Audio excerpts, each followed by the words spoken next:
We're reconvening an open session, and we will go back into closed session after our regular session tonight. So we are moving on to the Pledge of Allegiance. May I have Reese Jackson give the Pledge of Allegiance?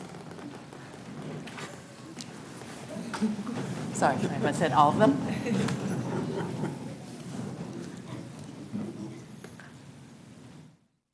Pledge allegiance to the flag of the United States of America and to the republic for which it stands, one nation, under God, indivisible, with liberty and justice for all. Thank you.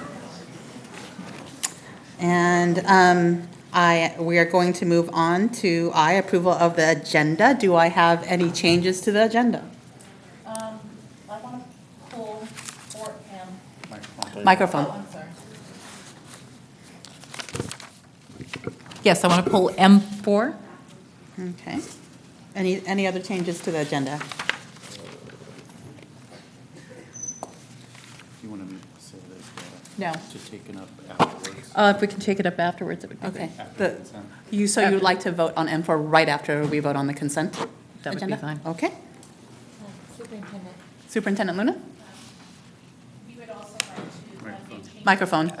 It's not working. Oh, For M5, which is the classified recommendations, as we have revisions for that as well. we're pulling it all together, or? For action, yes. For action, And then we okay. can talk M4 about and the M5 revision. are pulled. Anything Thank you. else? Why doesn't that? If not, can I get a motion to approve with M4 and M5? So moved. Do I have a second? Second. All in favor? Aye. The agenda as changed is approved. So we're moving on to communications and celebrations. Recognition, J1, recognition of the Capital Region Engineering, Science, and Technology Competition. Student awardees. And is Superintendent Luna, or is this Yorgos? This is yours. Hi, Yorgos. Good evening, everyone. Good evening. Yeah, it's on. It's on. It's on? Okay, there we go. So I wanted to invite a teacher from Bridgeway Island Elementary School, Sarah Bowling, up to the podium, and she's going to give you a brief overview of the CREST program and then introduce some of our student awardees tonight. Excellent.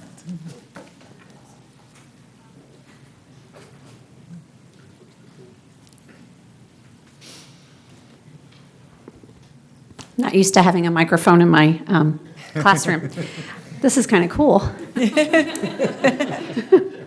Maybe I'll get one of those. This is my third year, I believe, working with the CREST program. And this year we decided to hold interviews, not so much interviews, but have the children fill out applications. And we were curious to see how many we would get. We planned on taking no more than 60 students between first grade and fifth grade. With 110 applications, and they were all outstanding students, we couldn't figure out how to cut them down. So we juggled our time, juggled our schedule, flipped our program, and decided to include them all. And rather than focusing on the competition and saying it's all about the competition, we spent most of the year working with the children on team building engineering and flipping the groups so they would learn to work with many different groups and different projects. And then the last 3 weeks, we started working towards our competition. And we did very well this year. 22 schools were at the competition. We took home 21 medals, and we dominated in pasta and math, and I'm not sure what that says about our ability to count noodles. Pasta and math. Yes, pasta and math. So I would like to recognize our students that are here. We have several of our medal winners here.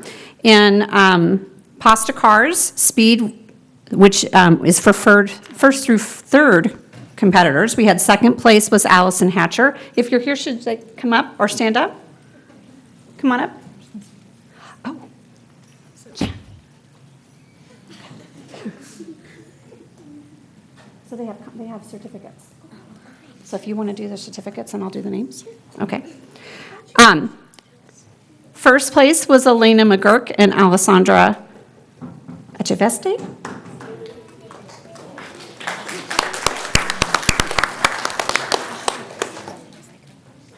They should put their shoes on? What? You guys will have to remain up here because we're going to take go a ahead and picture in a Oh, second. okay, sorry. For distance grades 1 through 3, second place was Elena McGurk and Alessandra again. Wow. First place was Penny Garza. Distance for 4th and 6th grades, third place was Mateo Santos and Sabawun Ustawar. First place, and I don't believe they are here, is Cedric Morisseau and Roland Lee.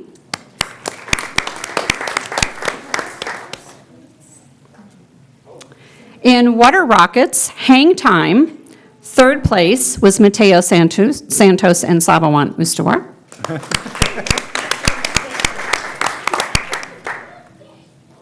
Straw towers for height, third place was Olivia Jackson. And first place was Reese Jackson.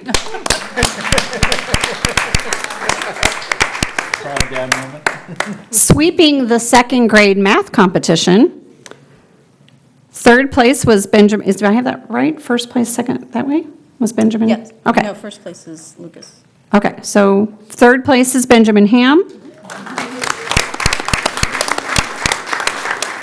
Second place, Andy Baldwin.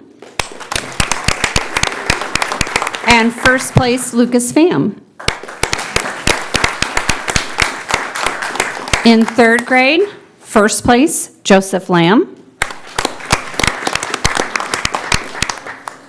And in fifth grade, third place was Nolan Lee. And second place was Roland Lee. And our scholarship award winner at the cross competition was Joshua Jackson.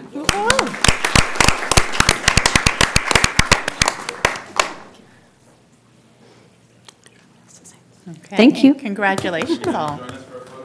Oh, sure. We'll stand up here. We'll stand in there. We'll stand up. I got a big group, everyone's gonna face me this direction. Get a little bit tighter, everyone.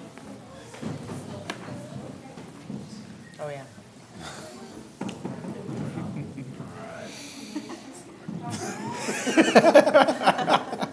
Got it? Good.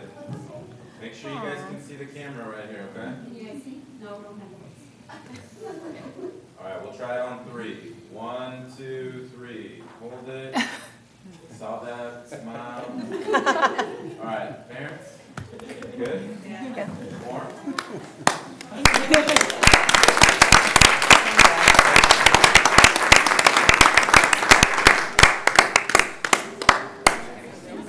Good job, guys. You can. We normally don't, but you know, watch this. Maybe somebody wants to. Sometimes we do, and I think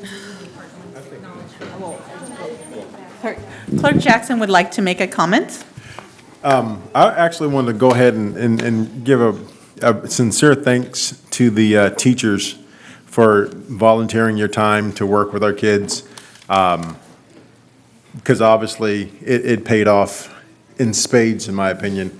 And I think what a lot of people don't realize is that the schools that our kids competed against were kids for what are considered to be some of the best schools in our area, in Elk Grove and in Sacramento. And they clearly held their own. And so for me, I think it's very important to recognize the successes of our kids at any chance that we get, because it demonstrates that, you know what, there are some great things that are happening in our district. Not necessarily, we're not perfect, but there's a lot of great things that are happening in our district. So congratulations to our kids and teachers. Thank you very much for your time and your efforts. I think you guys did an absolutely fantastic job.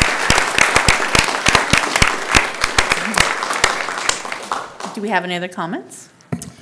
Yeah, this is on J2. After it's presented. Oh. Okay.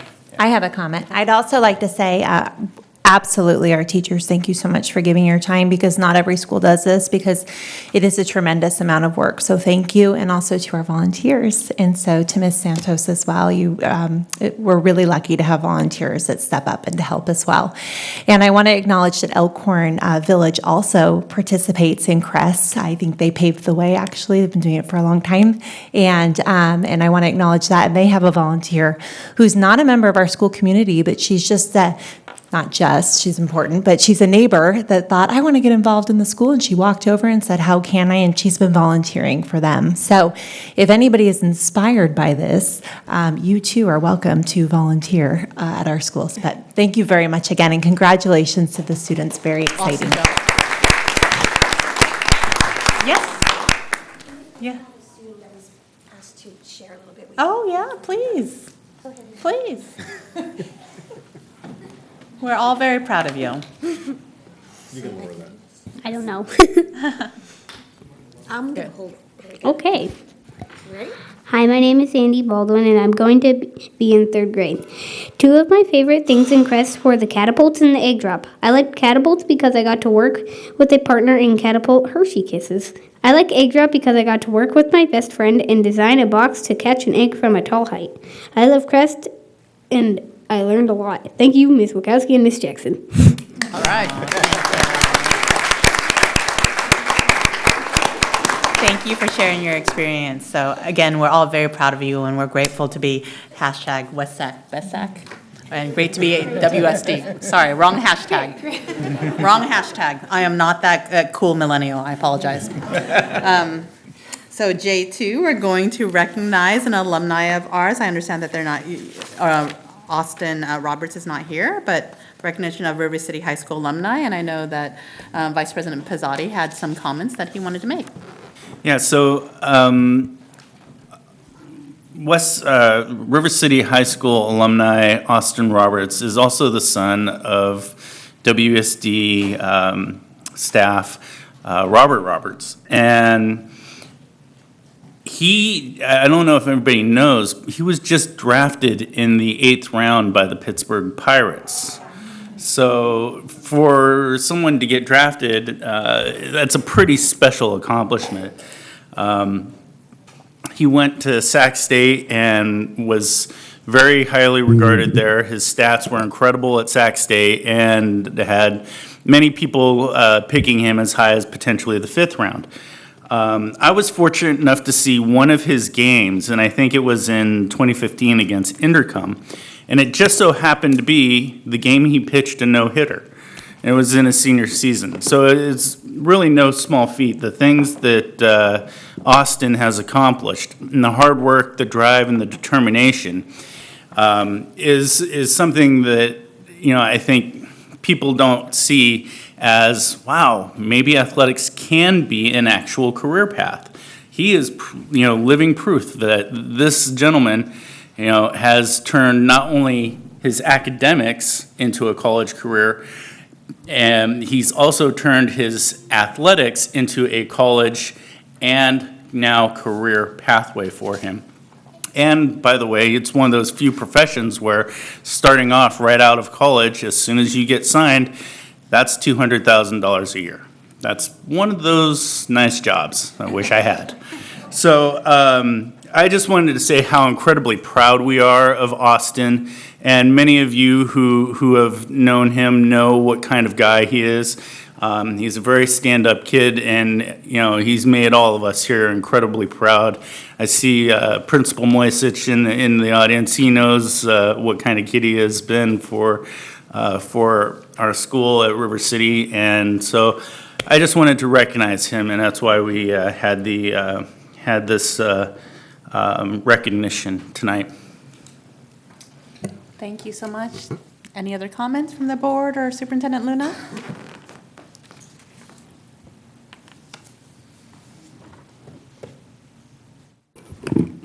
Thank you, President Wong and Board of Trustees. We were hoping that the Roberts family was able to join us this evening. Unfortunately, they weren't able to, but we will be sending a gift to Austin so that he takes part of Washington Unified with him.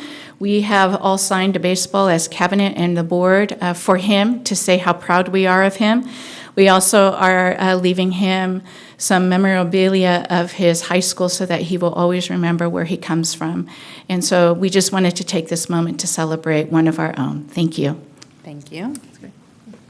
All right. Now it's time for the association reports, as we no longer have a student board member right now. So K1 is WSTA report, and Mr. Don Stauffer.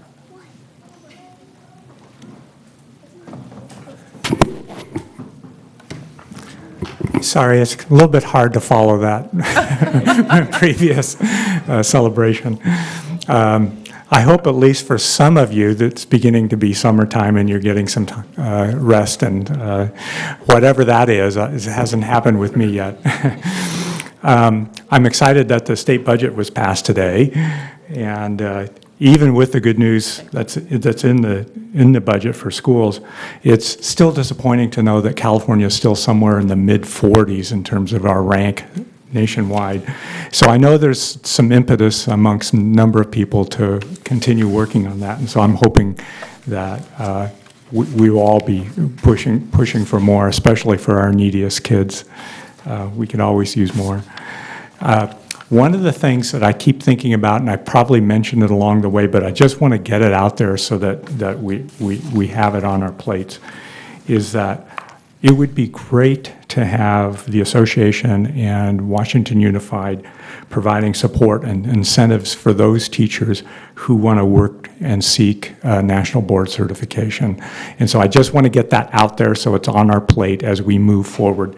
I know I was talking to one of my colleagues up in Yuba City today who's about finished, and she's doing her master's in chemistry at the same time. I don't know how she finds the time to do anything, but it would be a really valuable, I think, thing for our teachers.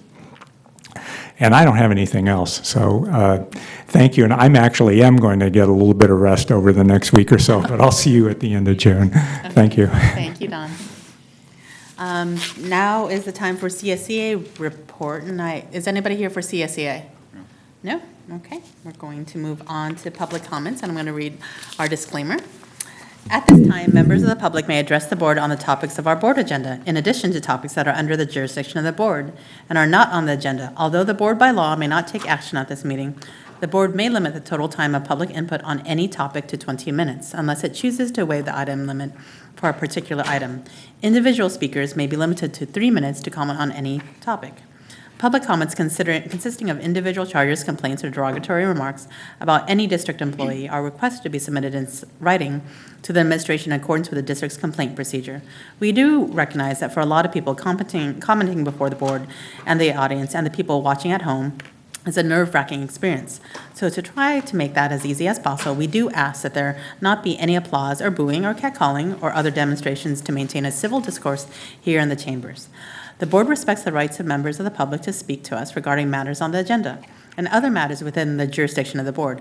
However, it is important for members of the public to recognize that comments regarding students other than the speaker's own children made during a public board meeting may be legally actionable as a violation of student privacy. Both state and federal law prohibit the board and others from discussing confidential student information in open session. To this end, be advised that if you reference a student's name other than your own student, you will be out of order and your comments may not be protected by the privileges that protect public speech. You could be found liable for such comments in legal proceedings.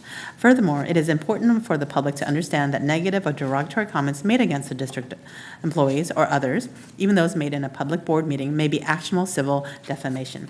As such, the board reminds the public that the district has existing board policy that allows the public to lodge a complaint against a district employee. This policy provides a comprehensive procedure for reviewing and responding to public complaints. This process provides a more thorough opportunity to be heard than is allowed under the open meeting law that governs this meeting. So now is the time for public comment. Mr. Forrest Gardens, can I invite you to the podium?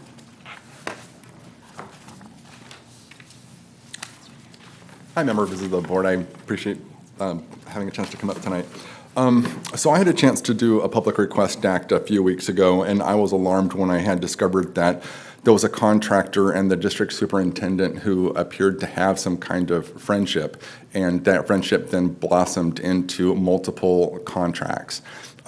Being familiar with the state's or the government's bidding process, I was somewhat confused how a third-party contractor can be hired to work for the school without it having a request for bid, or request for proposal. Because typically what happens is folks will say, or an agency will say, these are the services that we need, and then they put it up and then multiple folks can bid on it, and then the lowest bidder can perform those services.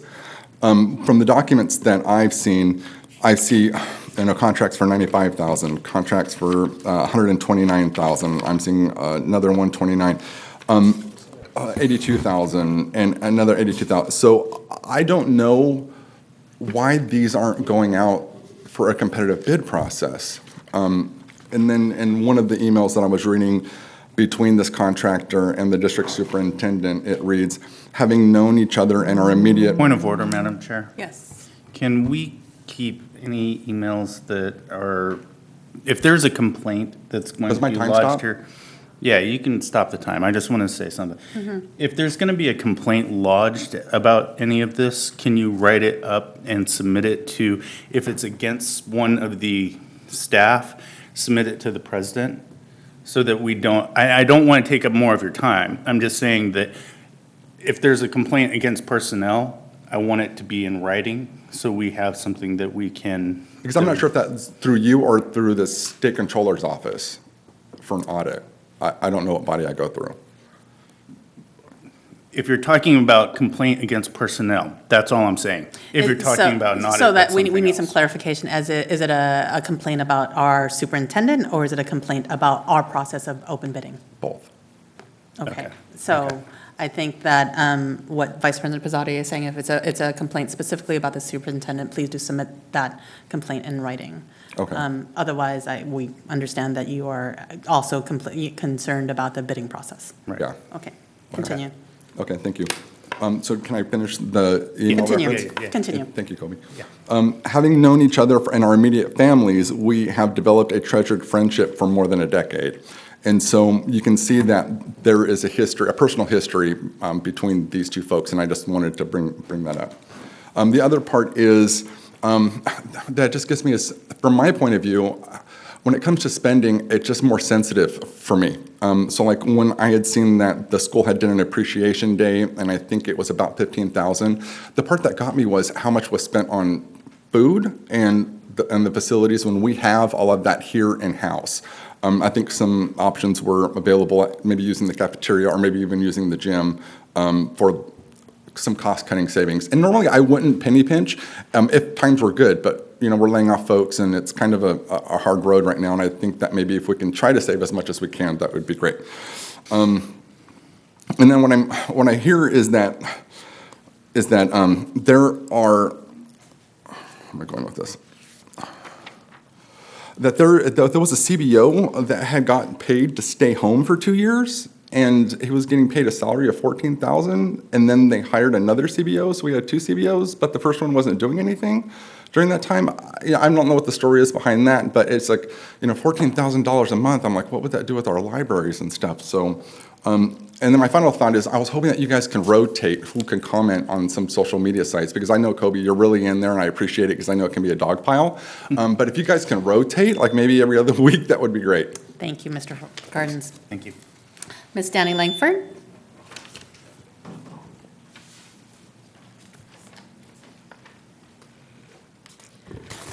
So I'm going to repeat my comments about the superintendent evaluation so that it's on public record and people that are watching this at home know my comments, being that before you go into closed session, it's not recorded. With the superintendent evaluation, yet again being on the agenda, it would be very helpful if you could put that it's a quarterly evaluation or the yearly evaluation, so maybe we would know and not get us frustrated. Plus, I continue to stress the need for a real criteria and not going by goals to go behind closed doors and discuss things that should be discussed in public. At the last meeting, a few things transpired and were said that were inaccurate and untrue. And I just want to clarify these things because I've been around for a long while. I've gone to a whole lot of board meetings, 5 years straight for a while there. And when the technology guy and the superintendent both said that we hadn't had curriculum or technology upgrades since 1999, that is completely false. I've been there when we did technology upgrades. Granted, we always need to keep our upgrades current because so much happens so quickly, But we can't be making statements like that that are completely false and untrue. I have oodles of videos if you guys want to watch them, because I had a girlfriend that used to video all these meetings, and I would go back and transcribe what was said so that I wouldn't be accurate, so I'd be stating true and correct issues. It saddens me that I feel like I have to be here constantly to set the record straight and point out these things for the record, and yet I'm belittled by many of you, and you try to contradict my comments, but here I am, because I care about this district. I care or I wouldn't be here. Trust me, there's a whole lot of things I could be doing right now than being at these meetings. But I care about this district and every student in it. Seeing some of you talk amongst yourselves when people are at the podium or doing a presentation, or making rude comments under your breath that are picked up by microphones, or your mouth can be watched when you say them, such as when I passed on a few items at the last meeting, thank God, should not come out of any board member's mouth. You're up there as a public person, I'm not. And I realize I'm low on the popularity list up there, and that's fine. I wouldn't put myself out here as much as I do if I was concerned about that kind of stuff. But to be so disrespected constantly, yet see other people that are come up to the microphone that you have a full-on conversation with, you can't pick and choose that. That's not how it is. Thank you. Okay, Mr. Don Stauffer? Oh, sorry, N2. Never mind. Okay, moving on. We are going to move on to the consent agenda with M4 and M5 removed or voted on afterwards. So do I have a motion to, Yeah, so moved. do I have a second? I'll second. All in favor? Aye.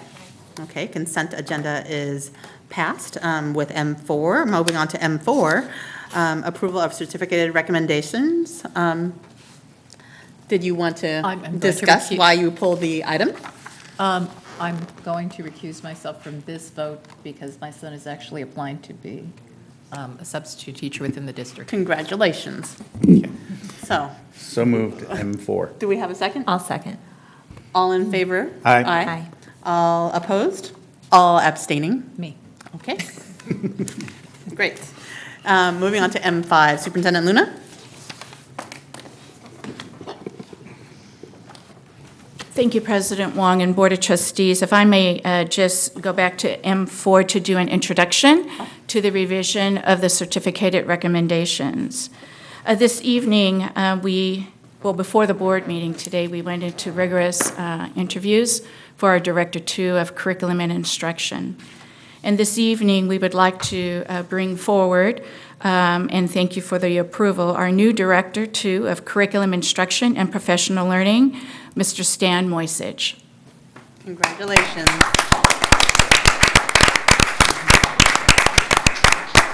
So just a little bit about Principal I guess I don't call him Principal Moisage anymore. Director Moisage. He's no stranger to us, but here's a little bit of his background. He received his bachelor's in international relations from Chico State. He received his teaching credential in social studies from Chapman College. He received his master's in educational technology from Sac State, and he speaks some Spanish and fluent in Russian. Stan Moisage is no stranger to our district and the West Sacramento community. He has served and completed 23 years in the Washington Unified School District. He has been 5 years as principal of River City High School. 3 accomplishments is the highest enrollment in the history of the high school. The alignment of all subject areas and graduation requirements towards A through G are under his leadership. And at this time, they are experiencing the largest number of seniors attending and being accepted for four-year colleges. He served 2 years as principal of YOLO Alternative Education Center prior to River City. He served 4 years as assistant principal of River City High School and Stonegate Elementary. He served 5 years as a technology specialist in the district office. He was also a classroom teacher for 7 years in our district. What made him the top candidate to move forward for this position is his institutional experiences that include the different transformations that have occurred in the history of our organization. The district has invested in his capacity from the classroom teacher to a successful high school principal. He's highly respected by the administration and his peers, as well as the community, his parents, and his staff. We are looking forward to his work and abilities to connect our K-8 and high school levels to a true unified school district view and supporting the teaching and learning for our students and staff. Now, finding an excellent high school principal such as Stan is no easy task. We will have Director Moisage remain at River City High School, ensuring a successful opening to the new school year until the new principal is hired and has received a transition period with him. Welcome aboard, Stan Moisage.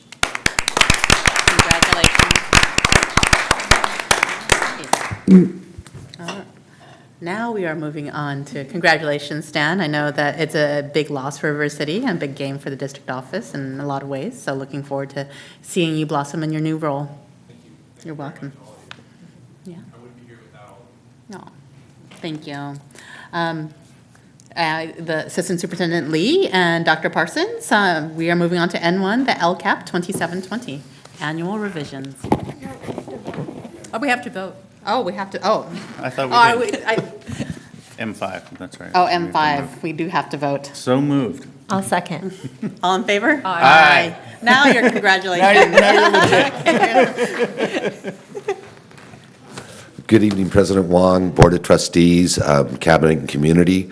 Tonight, Assistant Superintendent Lee and myself are doing the annual LCAP update, our public hearing.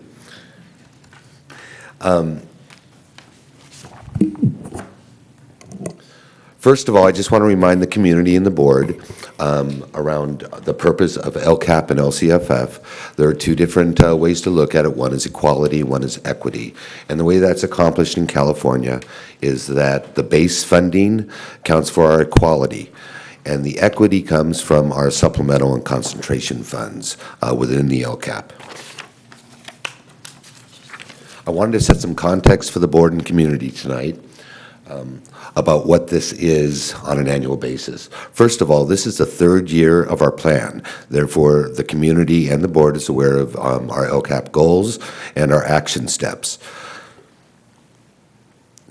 What's in this LCAP are certain areas that are modified after extensive staff, parent, and community input. In order to do that, the majority of the LCAP is unchanged, but there are, what Amberly and I are going to do tonight is just talk a little bit about the modifications for each one of the goals. There are a couple new things in our LCAP this year. One is the Comprehensive Support and Improvement Plan, CSI, which was designated Elkhorn and YOLO. That is listed in their single site plan for student achievement, which will be coming to the board shortly. Everyone's putting their final touches on it, but it is incorporated in our LCAP.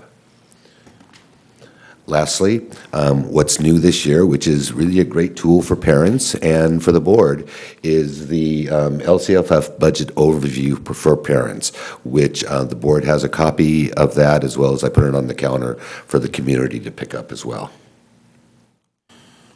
And obviously, the LCAP is about planning for continuous improvement, and this just shows the board's priorities and how the LCAP goals of college and career readiness, educational opportunities, highly qualified teaching and learning, school climate, and engagement is aligned to the board's priorities.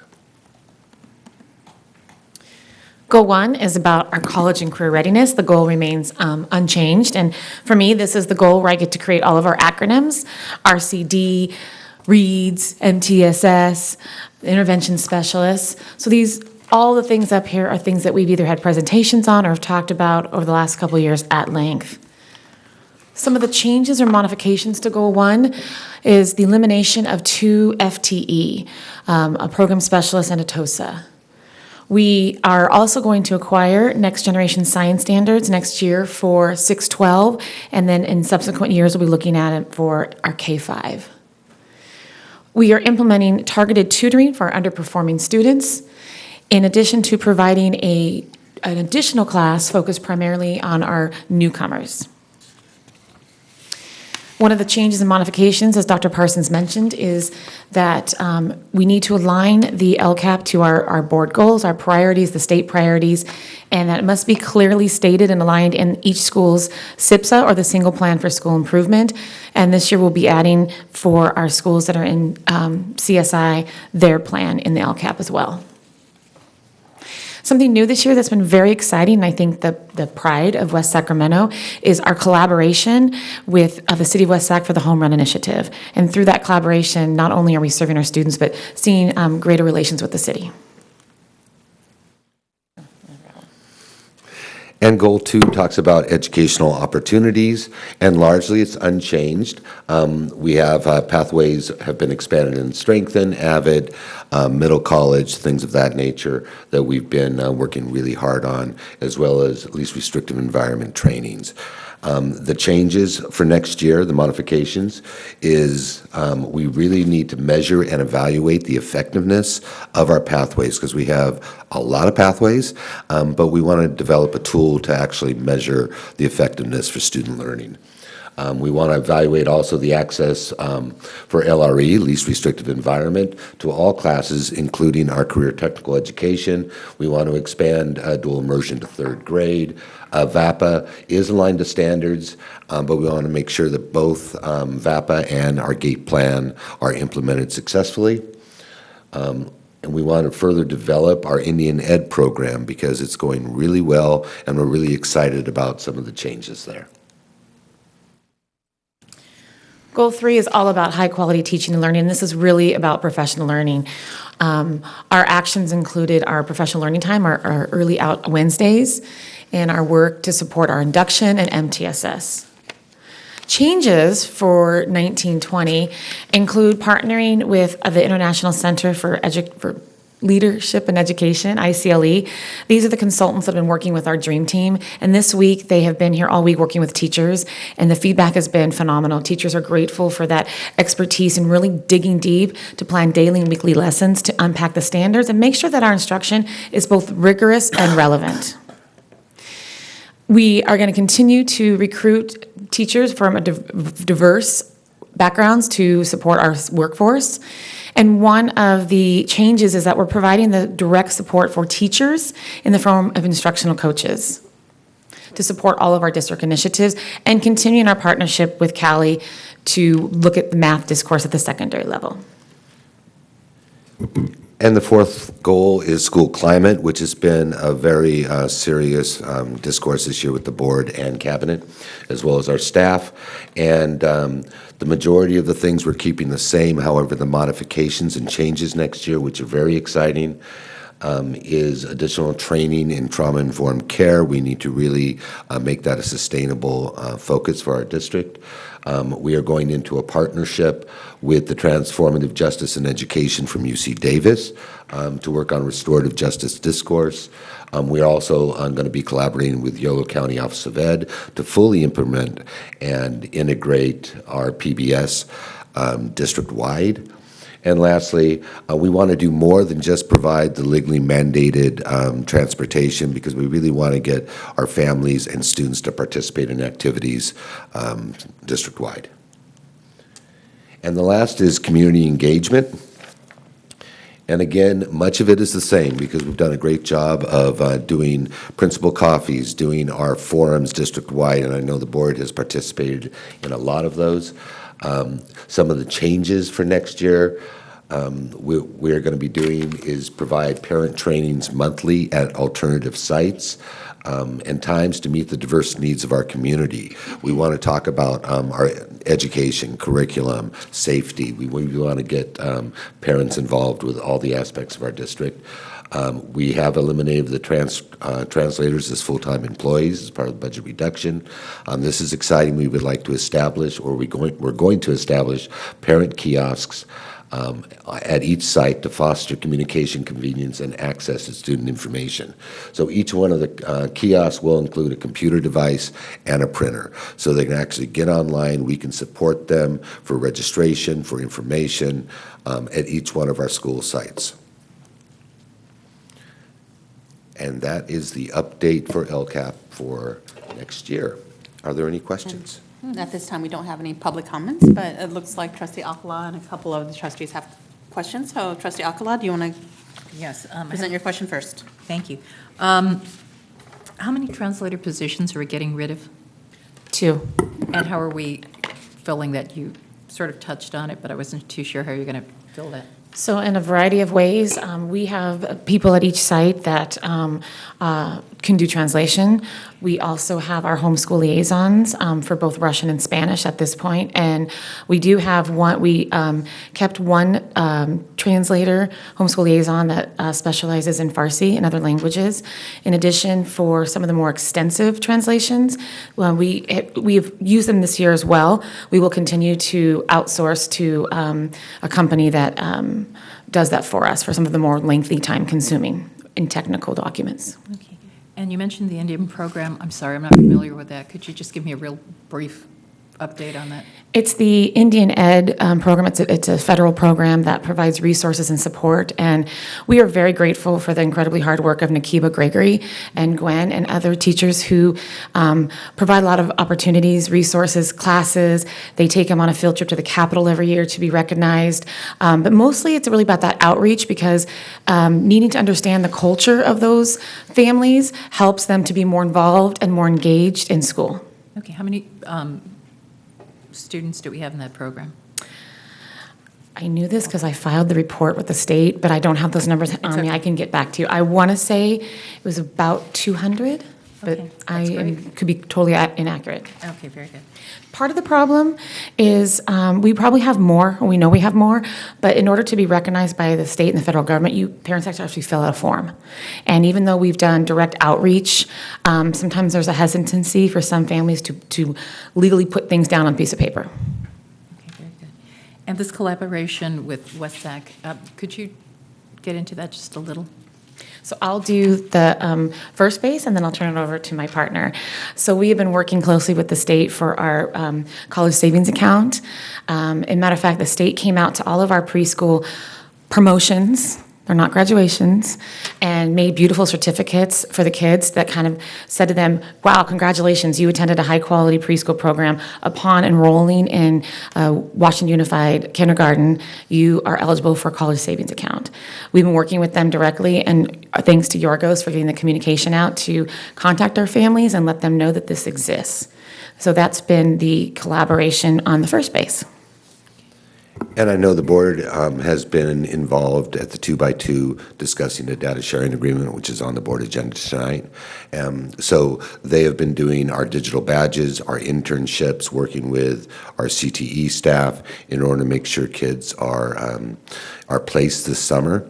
We've had, I believe, 50 placements available for students in different businesses, and I think we've filled them all now. So it's very exciting, the partnership that we do have with the city. Okay, wonderful. So how many children do we have in the preschool program that are going to be able to qualify as of to date? I'll have to get back to you on that information. We have approximately 200 enrolled, but actually how many are age appropriate for kindergarten? I'll have to get that number for you. And how does that I work? believe we have somebody from the city who may be able to answer some Oh. questions. Come on up, Justine. Do you want, Justine, do you come on want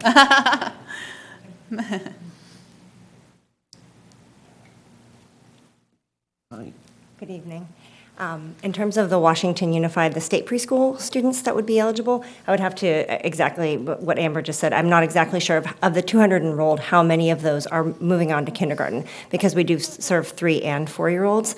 We estimate that we have approximately 600 students citywide that will have attended a high-quality preschool that will be entering hopefully enrolling in your kindergarten and then be eligible for a college savings account. So let me just find out real quick. So they complete that, they get the certificate. Do they immediately get the $50 into like a savings account? And by the time they graduate, it's probably, what, $150? Yeah. So once they enroll in a Washington Unified Kindergarten, they do have to do that. If they go to a school that is not affiliated with Washington Unified, they're not eligible for that $50. The goal of the program really isn't just to have that $50 turn into $150 by the time they're 18. The goal is to encourage families to see their children as all going to and through college. And so really what we aim to do is to have every one of them open a linked account where they can make their own contributions and find ways to put, even a small amount, $5 a month,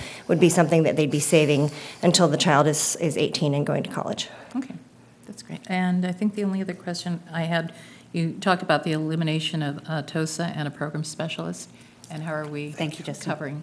Thank you. How are we covering that? The work will be divided. It's going to fall on our admin. We've shifted some things. A lot of the work this year, and I'm not sure if Superintendent Luna is doing an update tonight, but we did do training with instructional coaches. We have an awesome group of instructional coaches that are being assigned to the individual sites that will support the work of the TOSAs and program specialists around our rigorous curriculum design, our MTSS work, and things like that. So the work is not stopping. The work is shifting to the sites using instructional coach model. Okay, one just point of clarification, and I'm done. When you say the Indian program, you don't mean Native American. Can you specify what that is? That's what it's called. It's our Native American population, but that's actually the name of the federal program. They have not changed the name. They haven't changed it, okay, thank you. But yes, All right. I know, it's hard. It's part of the micronet aid and ed Right. funding. Yeah. All right, thank you. So trustee Kirby Gonzalez and. Thank you. And for clarification, this comes back to us on June 27th as the final document for approval. Is that the That's correct correct. process? Okay, great. There were a couple places that I noticed just to look at then before it comes back to us on that date. And one was when I was looking over the document, maybe I'm not reading it correctly, or maybe it's just something that needs to, a mistake. That was page 52. It reports that the Healthy Kids Survey is 79% of students feel safe. And then on page 62, it cites the same criteria, and it says 60%. And so, I noticed that as well after it was posted, and we are correcting that to make sure it's aligned. great, okay, good. That was one, and that's important for us as we move forward to make sure we have that data. Okay, and then, Can you tell us which one is correct? How do you like that? How do you like that look? I will need to get back to you on that. I believe it is 79%, however, when I originally looked at the data from River City. okay, all right, great. And I was happy to see that when this document's very comprehensive, it's nice to read through, so thank you for all the work that was done on this. I like the graphs at the beginning. They are easy to digest for everyone, as you brought up.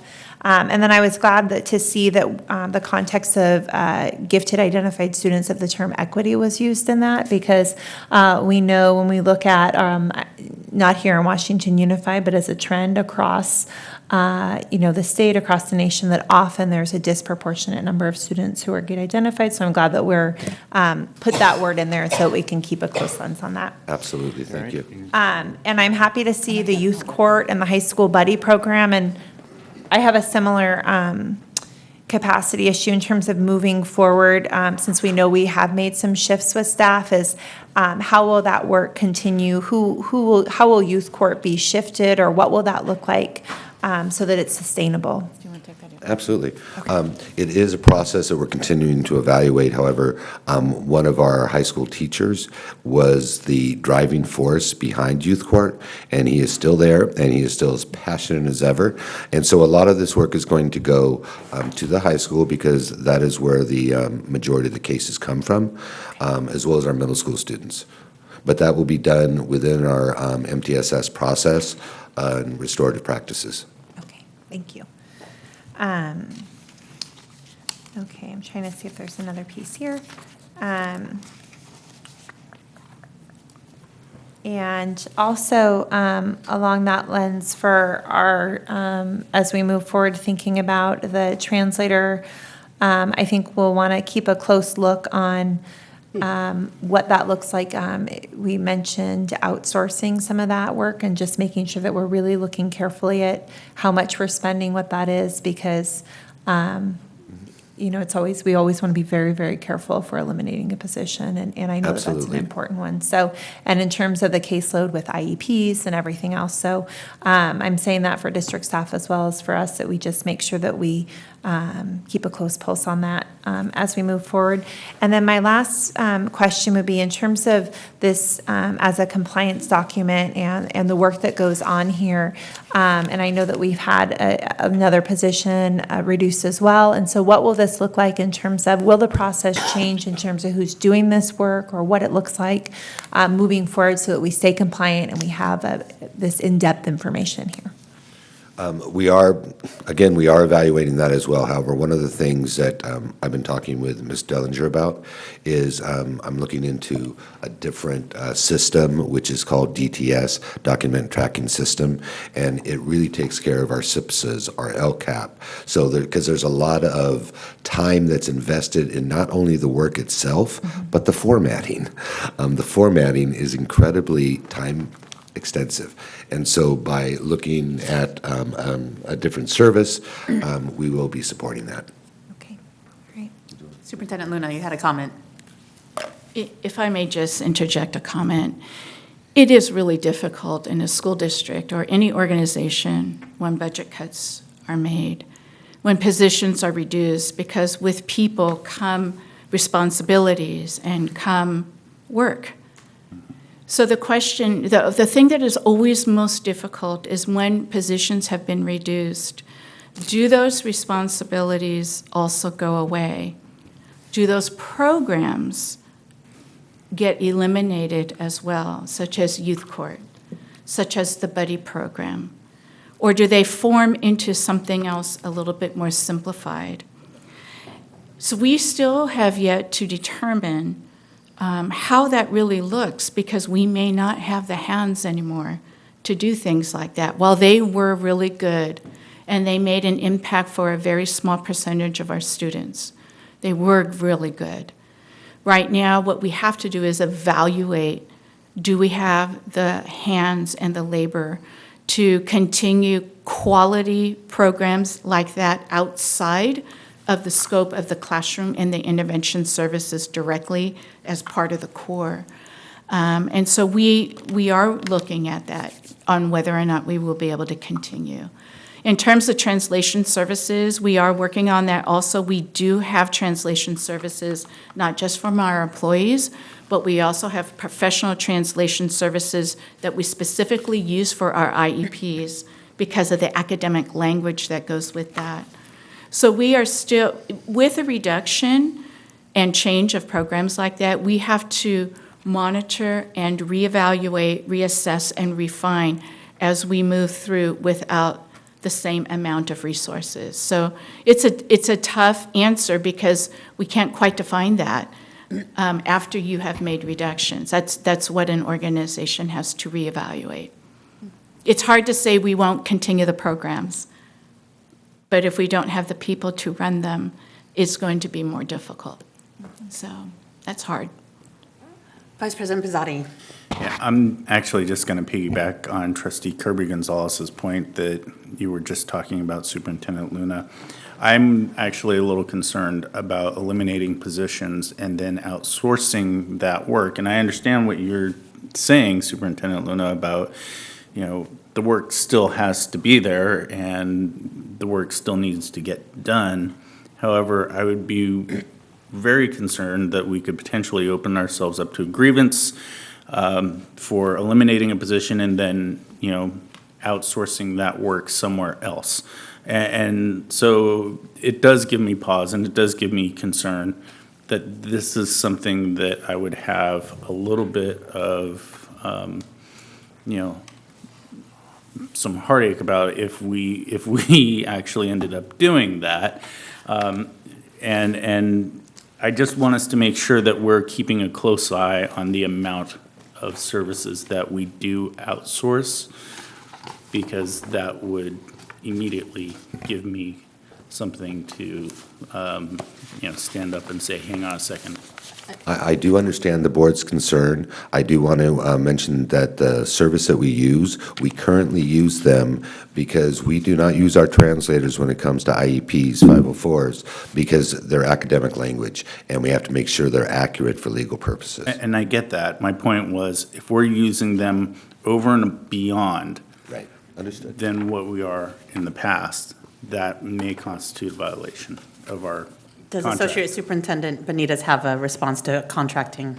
Just to remind the board, Trustee Pizzotti, I'm sure you'll remember that CSEA asked for a final meet and confer before you I adopted do. the PKS. I do. And they actually requested the swap of those two positions for contracted services since those positions were new and those responsibilities were previously held by their unit members on both an hourly and site basis. So we made that accommodation during that final meet and confer to make sure that both the union and the work was completed satisfactorily. So our So entire they have cabinet's coming up. They have Ms. complete buy-off Gonzalez on now that. has a comment. Shall we just create a table? Yes. Panel discussion. Good evening. I just wanted to share that in our routine meetings, the relations meetings with CSCA with regard to the translation and interpreting, we've had some discussions already and are exploring looking at which classifications would benefit from a stipend. It's still in the preliminary stages, but we've been having, in That's fact, fine. we already highlighted, and we have regular relations meetings, so they are in favor of it. Being bilingual and biliterate, we did talk about that it's not just a given. There's going to be some assessment that goes with that. So that's why we're in those discussions, and they've been, again, in favor of that. So we hope that when we come back next time, we'll have a little bit more memorialized. It's just when you say outsourcing, everybody's ears just automatically go up. And I think that was the question. As Yeah. would To- be To be expected that this is in discussion with CSEA about, they're very fully aware that this is a service that we will be expanding. Okay. Thank you. Any other questions? Or, go ahead, Trustee Kirby No, Gonzalez. I want to thank you again. This is a wonderful document. I really appreciate it. I understand the comments that were made. And as we move forward, I think the discussion that came forward are good things for us to keep a pulse on. And as changes come up, that we can make sure that we understand what those are, as the LCAP looks different. So, thank you. Thank you very much. Well, I think a lot of progress has been made over these 3 years, and I know we're losing one of the people who actually were in charge of this, so I appreciate all the hard work, and I know that we made a lot of deep cuts and restorative justice, and youth court was a passion of mine, so I don't necessarily want it to fall off the table. Hopefully, it will look differently. And that's part of the TJE relationship, and something I think UC Davis would be interested in helping to support us through as well. So I want us to think about doing it differently, not dropping off kind of the face of the earth, because it's important to our students. And as I recall in this, it's different now. It was very, very important to the board to keep something like that and restorative practices. And We'll I know still that be we're doing it. making investments in that space. And I know there are volunteers in the community, Absolutely. including myself, who was interested in actually supporting that process. So hopefully we think of more creative ways instead of just kind of being done with it. The Yolo County DA's office has gotten deeply invested in this program and made connections to several of our high school students. So they are also exploring ways to bring more community partners in, either as volunteers or monetary, to help support this. So there's a lot of commitment for this service to our children. I think the challenging thing for us right now is know that even though there's a budget deal that was signed, and this was created before that budget deal, and we will be adopting a budget, so we know that there are different funds that are available for different things, and so this conversation, I would imagine, would change in 45 days or less. But unfortunately, we have to adopt the budget and the plan with old projections of state revenue. So I just wanted to kind of put that out there with the board. So again, I don't want us tonight to assume that things are going away, but top of mind when we come back in 2 weeks, what that might look like, right? We don't want to close any doors. That might be good for our community, teachers, and staff. Any other questions or comments? No other amendments to this? Okay. Thank you very much. Thank you. N2, now just kind of teed you up for the budget, sir. Good evening, trustees. And some of us are just tired from lobbying all day. on the budget. So joining me this evening, as I hope you're getting accustomed to, and that way you have a pair of talking heads instead of one bald one. So we are here this evening to present the budget hearing. I just want to point out a couple of things before we get started, and that is that you got a very, we'll call it a fulsome packet compared to maybe what you're used to getting. So we sent you not only the presentation that we're going to be going through briefly this evening, we sent you an executive summary as well as some supporting documents and the entire official budget adoption, which ranges over 400 pages. So if anybody would like to go through that online, it is posted. So you are getting the full view of what we actually work on rather than just sort of the partial view that you've received in the past. That's being done not only for transparency, of course, but we want you to have all the information so that if you do have questions or perhaps somebody from the community gives you a question, that you have the opportunity to ask about it. So with that said, we're going to get started, and I just want to introduce, of course, our fantastic head of the business department, also our director of finance, Kylie Lane. So she will be fielding questions with me this evening and presenting some slides, which when my voice wears out in about 30 seconds here. So this evening is the required hearing, and of course, we will be looking for you to take a vote and adopt what's being presented this evening at the next meeting scheduled for the 27th. So a reminder of some of the basis of what you're seeing, and the executive summary follows along and adds some more color to this. But revenues for 1920, so we are looking to adopt fiscal year 20. Revenues are being mostly affected at this point by student enrollment trends, our ADA per pupil, and of course the funding formulas. We've added all the funding formulas into both the presentation and executive summary if you are interested in digging more deeply into that. LCFF is fully implemented, so COLA is the major factor moving forward, as well as anything else that we can squeeze out of the annual budget and watching what the governor and the legislature does. So fascinating to watch. Our unduplicated pupil count remains the same at about 69%. And of course, much still rests in that bargaining back and forth with the budget every year, which was just being referenced. Tonight's figures, as well as the adoption figures, are based on the May revise. So the May revise LCFF, as well as the dartboard, are what we use for the budget adoption figures. If we do a 45-day revise, and actually some of the preliminary negotiated figures were just being released this evening. As we're sitting here, I'm going through them. Actually, it doesn't look like, as of today, that it will be a material enough revise, which is sort of interesting. More to come as we see what develops. So revenue drivers, I'm going to let Kylie hit some revenue and expense drivers before we get into some of the nitty-gritty of multi-year projections. Sure. So we do currently project just at flat our ADA with what we had in 1819 P2 and move that forward, just because we've seen a little bit of a dip last year in ADA.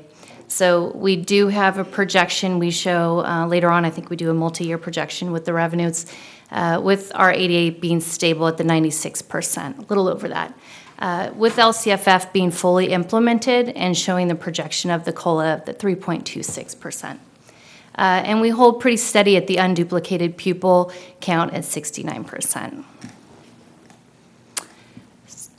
Oh, there we go.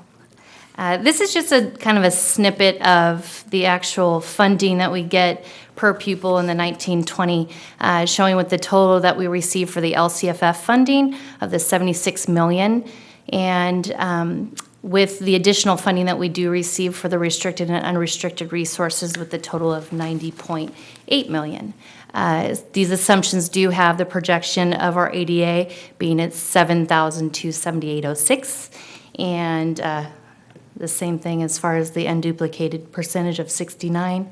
And because we are a district that's greater than the 55%, we also get the supplemental as well as the concentration. And of course, the grade span adjustments for K3 and the 912, which is the CTE. This just shows a graph showing what the actual revenues are and the percentage split. But the source, yeah, and this shows kind of like the entire LCFF, then we show the local and the state revenues with, as well as the federal. And I do have I wrote it on a different piece of paper because I know that the question sometimes comes up as far as what is included in that other state. So we have another state, that's kind of the mandate, which we don't have the one time anymore for the 1920, but we do have just the very small mandate that's about 200,000. And we have the lottery, there's some academy in there, and what we show in here is the state stirs on behalf, so it kind of inflates our state revenue, but then we also show it as a benefit in the 3000s, Object Code 3000. So, and then we have the lease and rentals, and then the AB $602 in the local revenue, as well as the charter special ed that we do charge for the charters that use our services. Federal funds, we have the special ed entitlement, the Title I, II, and III, and then the new ESSA, which I know the acronym, but I don't ask me what it is. Every student. Yeah, there we go. All right. Your turn. You're done? Great job. So significant expenses, the expenses that drive the district, largely salary, benefits, and pension contributions. Those three things are approximately 80% of the budget. And of course, what are driving those expenses higher annually is that most of our expenses are being driven by costs that are out of our direct control, which is the increase to those pensions, the increase to annual health care costs. And of course, although it's affected by us, negotiated contracts do increase step and column every year. So once negotiated, they are on autopilot. That's not something that we can control, so we just project the actual numbers that are going to be costed to the district. And of course, those numbers are outpacing COLA by a significant amount. So we get about 3.2%, this year 3.26% in COLA. And of course, our driven costs are going up between 6 and 8% a year annually.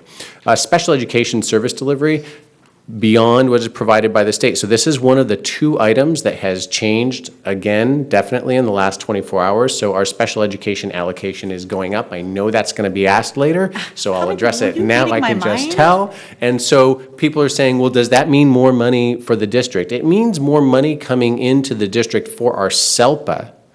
However, our educational costs in special education services are going up every year. Currently, we're running between a $7 and $8 million contribution from the general fund annually to support those costs. That's over and above what we get in special education funding. And so it might help mitigate that a little bit, but it's not going to be significant enough, and it also depends on what services do we actually use in that given year. So special education costs are still our fastest rising programmatic cost, and that's not unusual in education right now. This is just expenses as a whole as far as the different categories. You can see that after salaries and benefits, that services and other operating, what does that mean? That's everything from utility bills to contracts to support services. That's a big category. Books and supplies are actually under 5%. Capital outlay and other outgo comprise less than 2% of the total budget. What are those cost drivers? They are broken down a little bit more. STIRS contributions, PERS contributions, healthcare, and OPEB, other post-employment benefits. That's the guaranteed access to healthcare that we give our employees after serving with us for at least 10 years. Payroll taxes continue to go up and down a little bit every year, but on the whole, they tend to go up. And then, of course, those driven costs. This is just an illustration, and this is already outdated as of the last budget release of about 30 minutes ago. So I'm sorry about that. We try to stay really current, and when I posted this, it was new and current that day. So the STIRS changed, and now the PERS is also going to change, because the other big financial news was that the contribution that the governor said he was going to make to back fund the employer share percentage of STIRS, he is now splitting between STIRS and PERS. Here's the bad news for school districts. The larger... Where the legislature is. That's the negotiated agreement at this point. That's AB 74. Yeah, so, That's an AB so the problem with that for the district of splitting that contribution between both systems is, guess where our larger contribution is?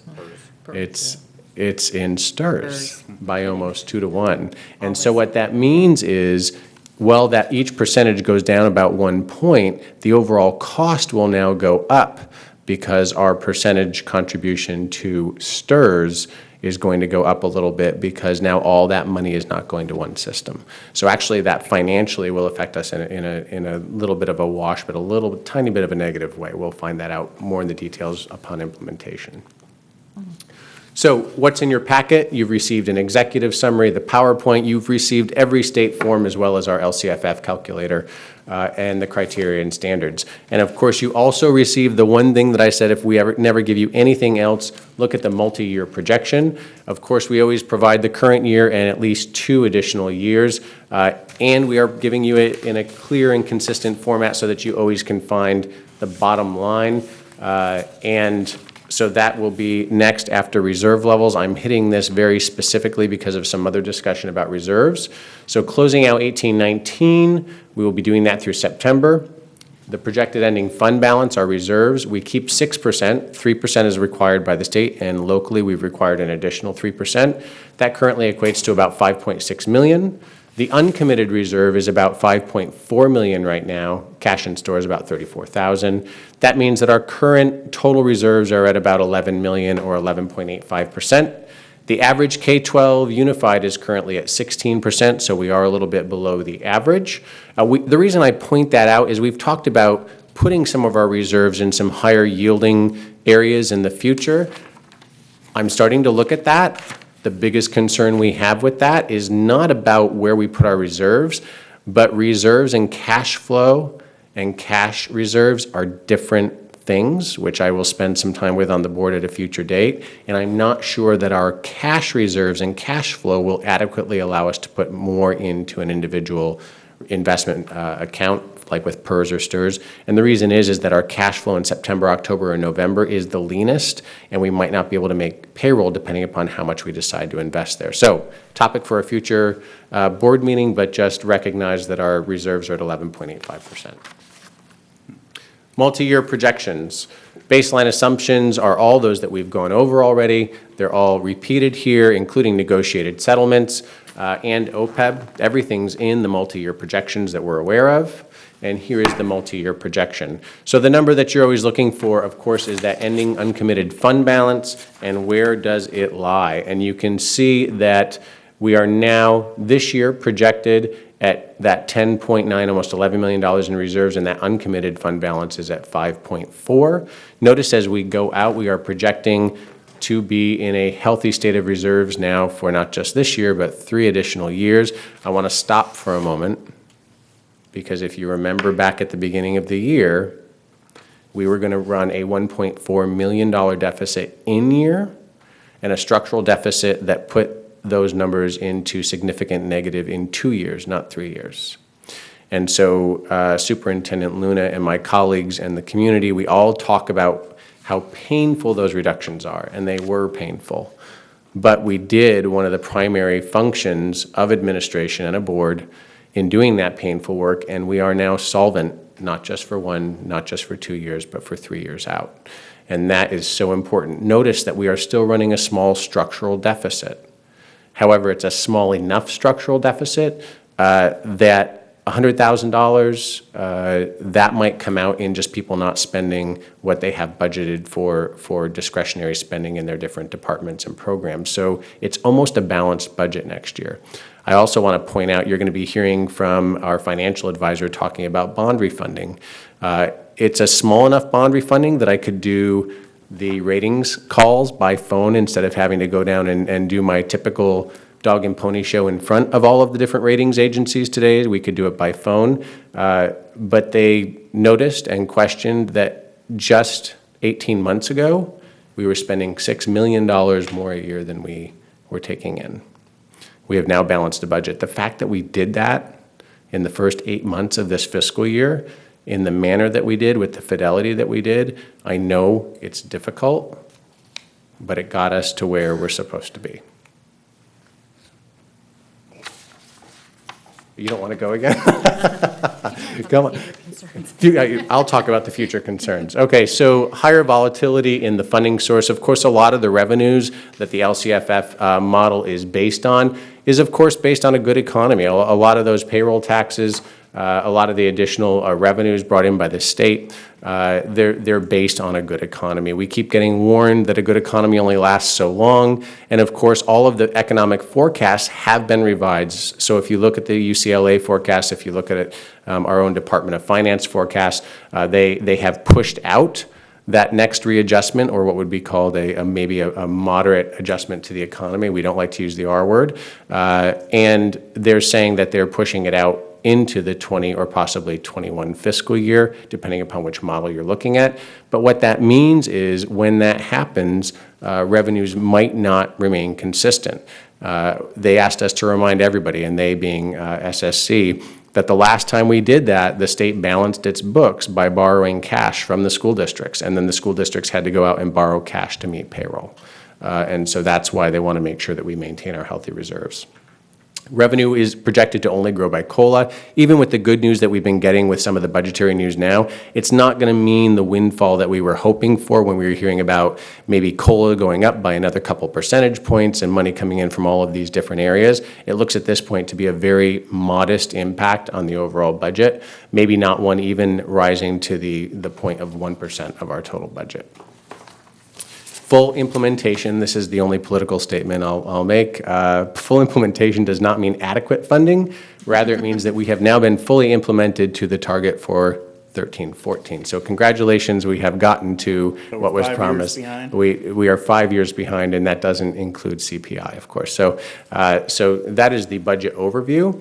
And there is a fund review in the packet for you as well. This is something new as well for trustees. Typically, we did not provide this. I just wanted you to make sure that you had a high-level overview. You have the detail budget forms as well, all the different funds that we operate, so that you know that all of those funds are in a good cash flow and revenue situation. There are 3 funds that we will be contributing to at fiscal close this year.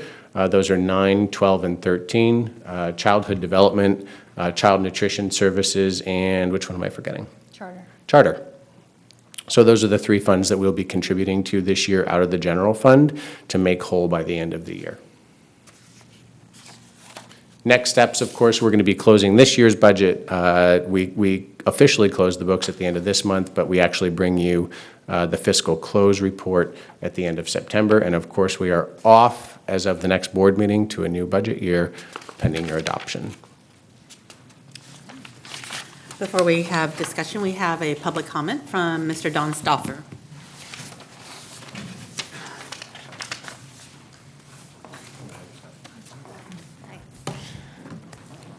Hello again. I have some questions on some of the documents. I have not read the whole thing. On the summary of student population, unduplicated student population specifically, I'm having trouble calculating the rolling percentage. It appears that the student population, the assumption is that it's stable across years, yet the unduplicated goes from 68% to 69%. Is that just a rounding error? Okay. I'm sorry. Yeah, anyway, so that was just a question there. On the LCFF calculator assumptions, even though LCFF in the calculations was listed as 3.26%, the actual entitlement only goes up by 2.17%. And so I'd like to know what that's about. On the, if you could have maybe some insight on why restricted funding is falling by almost $3 million next year, because that's, I know that's a lot of that's federal. And finally, was getting hung up in the assumptions that go into the increase in employment benefits. And I saw something on page 11 of the document. If you can allow me to scroll there. And this is the complete budget document. I noticed that. Complete. the certificated salaries for unrestricted and restricted both go down, which we expect, given the changes in our staffing. Yet you look at the STIRS contributions, the STIRS contribution for unrestricted goes down slightly, hardly any at all. But the STIRS contribution for restricted jumps quite a bit. It looks like about 1.7 million. And given that the overall restricted salaries decrease, I was wondering what explains that difference. And that's on page 11. And then I'm sorry, I know this is a broken record for me, but I always have a thing when I see the step and column assumption of 2%. And I know salaries were increasing this year, but that's due to a salary increase, contractual increase, not step and column. And I know we did have some retirements that year that should balance out new people coming in, and given a stable population, step and column should be 0. Can I have a little bit more? Finish your questions. Yeah. And I want to thank you for incorporating the projected CalSTRS contribution rates in this year's budget assumptions. Thank you. Thank you. Board discussion? Yeah. Vice President Pizzotti? So I have a couple questions. Let's start with enrollment. One of the questions I had was, and I'm looking on the executive summary, what formula did you use? What was the formula to come up with these numbers? Because you assume when you're doing your budget that the enrollment's going to be flat, right? Correct. But when you're doing your projections in the executive summary, it's not flat. It's slightly this way and then back up, and then slightly this way and then back up sharply. Yep. So I guess, how did you come about those projections? So they're related but different answers. So the budgetary assumptions, we can start there with both enrollment numbers as well as ADA projections. What actually Kylie was able to save the district behind the scenes a little bit, and let me explain that. We were using an outside, most school districts do, they use an outside demographer to do all of the enrollment projections for the district. And if you'll recall, at the beginning of this last year, we were projected to go up in enrollment, and actually what we found out was that by the time CBEDS came in October, we were only not down, we were down 150 students. Mm-hmm. What the projection said was that we were going to be up 150. If you add those two numbers together, if we had used those in the budget, we would have actually been in pretty big trouble. Right. What Kylie actually had insisted on was that we used a static figure to have a more conservative projection, because she was wise to question the validity of going up the number of students that the projections looked at. So that's the reason that we always use a conservative, relatively flat figure in the budgetary assumptions, because there's a 3-year step down even when we decline in enrollment. And so we can always handle, if we get a few extra students, having a few extra dollars. But if we're not conservative, like we were this past year, we could find ourselves in some financial trouble. I get that. That caused us to, well, let me finish. That caused us to then look at how we were doing projections, and we didn't think that the model that was being used for the contract that we were paying was accurate or reliable. And so Kylie and I both actually have been trained to do projections, and we just weren't doing them. And it takes some time and some effort. And so what we agreed to do was to come up with some baseline assumptions and look at a number of different mathematical models for projecting enrollment and which one best fit Washington. And so she and I came to an agreement. It's actually it's called a regressive cohort model. It's a modified one that she and I came up with. We then trained our fiscal services department how to do that. And we have canceled the contract, and we are more confident with the projections, which are the ones that you're seeing appended now. So we project so that we can project staffing, which has a direct impact on, of course, the budget. However, they are a projection, so we don't tie everything in the budget to them, especially because that modeling, as we go on in successive years, those numbers will actually modify the formula and the algorithm that we've built in it, so it becomes more and more accurate. And so the projections you're seeing are what we've developed on our own. Okay. I'm not trying to play gotcha. Nope. Seriously, I want to know what the formula is, because we could, if you'd like, I can share the raw spreadsheet with you so that you can look at the formulas. Eventually offline you could do that. Sure. Because when I look at some of these schools, or I'll stick to just Washington Middle College, we're already at 101, but we're projected at 81 this year. You're projecting us to go down to, in 2023, 51. And I think this is the last year of which the West Sac Early College Prep enrollees, I think they were freshmen at the time, this is our last class of that school. Correct. So each year we've increased enrollment at Washington Middle College, but that's not being reflected in the year-over-year projections. So I'm concerned why that is. Or help us understand the projection. So the projection, the specific one that you're pulling out is a little bit of an outlier. So we have two data sets entwined there. We have a data set from before the district took it over and a data set after. And so we weren't quite sure what the trend is going to be. We knew at the time that we put this together that they actually were going to head to the mid-90s. However, we need to let the math formula catch up with it. If we just start manually entering numbers of what our best guess is, it doesn't become a projection.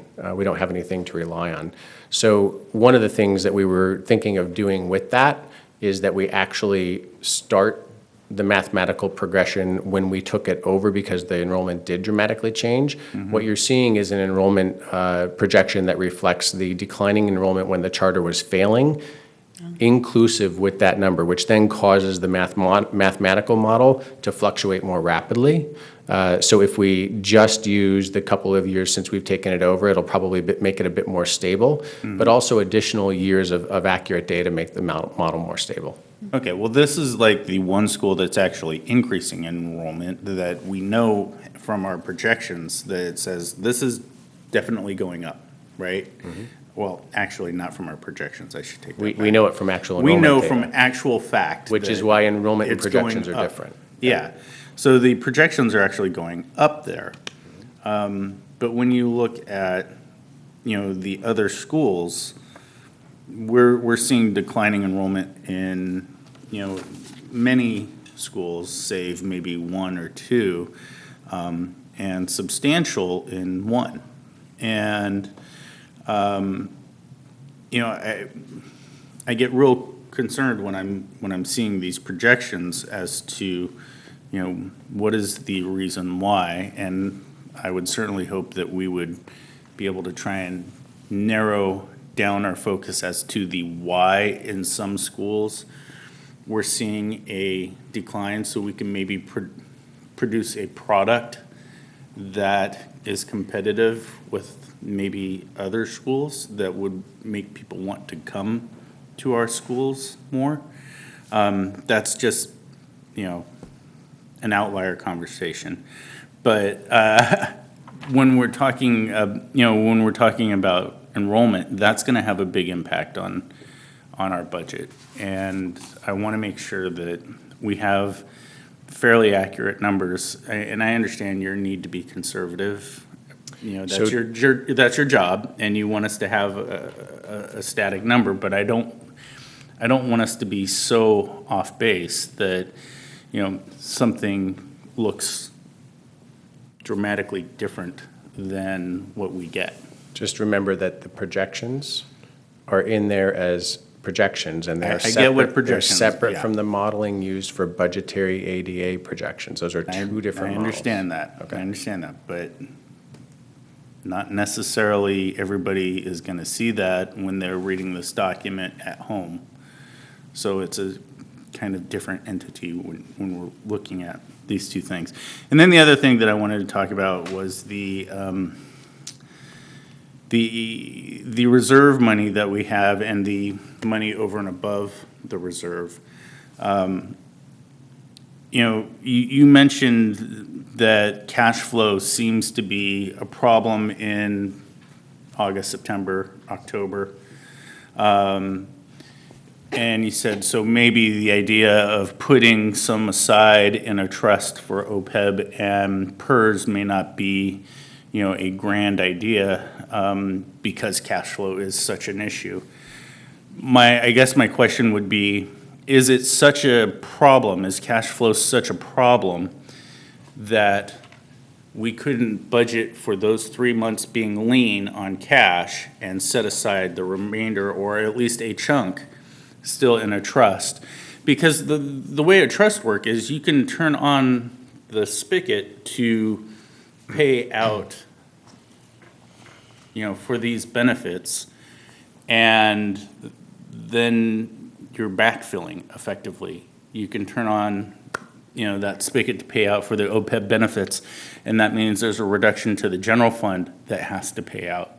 So I'm just curious as to why you would say that it may not be a good idea if we can't just budget some. The feasibility will depend upon the size of the chunk. Okay. Can I ask a separate question? What is our, cash reserves, what is our operate, and like 12%, again, I always ask this, I feel like every single budget is like, if we were to not get a dime from the state tomorrow, 12% covers how many months of operating expenses? 2.2, 2.4. So only 2 months, okay. And I feel like I ask it every time, just to be clear, that it's only 2 months of operating expenses if we were not to get a dime tomorrow. Correct. Okay. The other question, just for transparency, is this is kind of what we're talking about, and this is how we budget.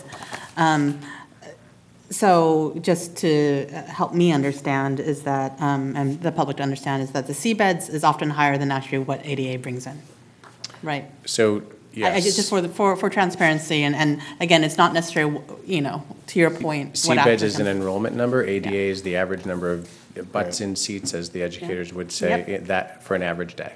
So that number will always be lower than enrollment unless you have 100% attendance. Right, and so and our fiscal is, how much money we get in is based off of a combination of the two. Correct.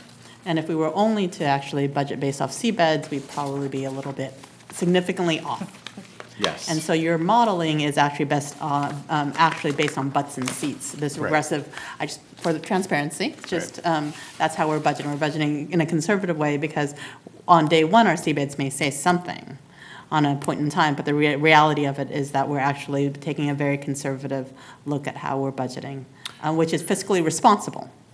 Correct, and I wouldn't even call it very conservative. I would call it moderate. Moderate, okay. We are doing a moderate model. So notice there's two different things, right? Yep. If you look at the budgetary assumptions in the SACS forms, we are budgeting at actual enrollment and ADA as a flat figure.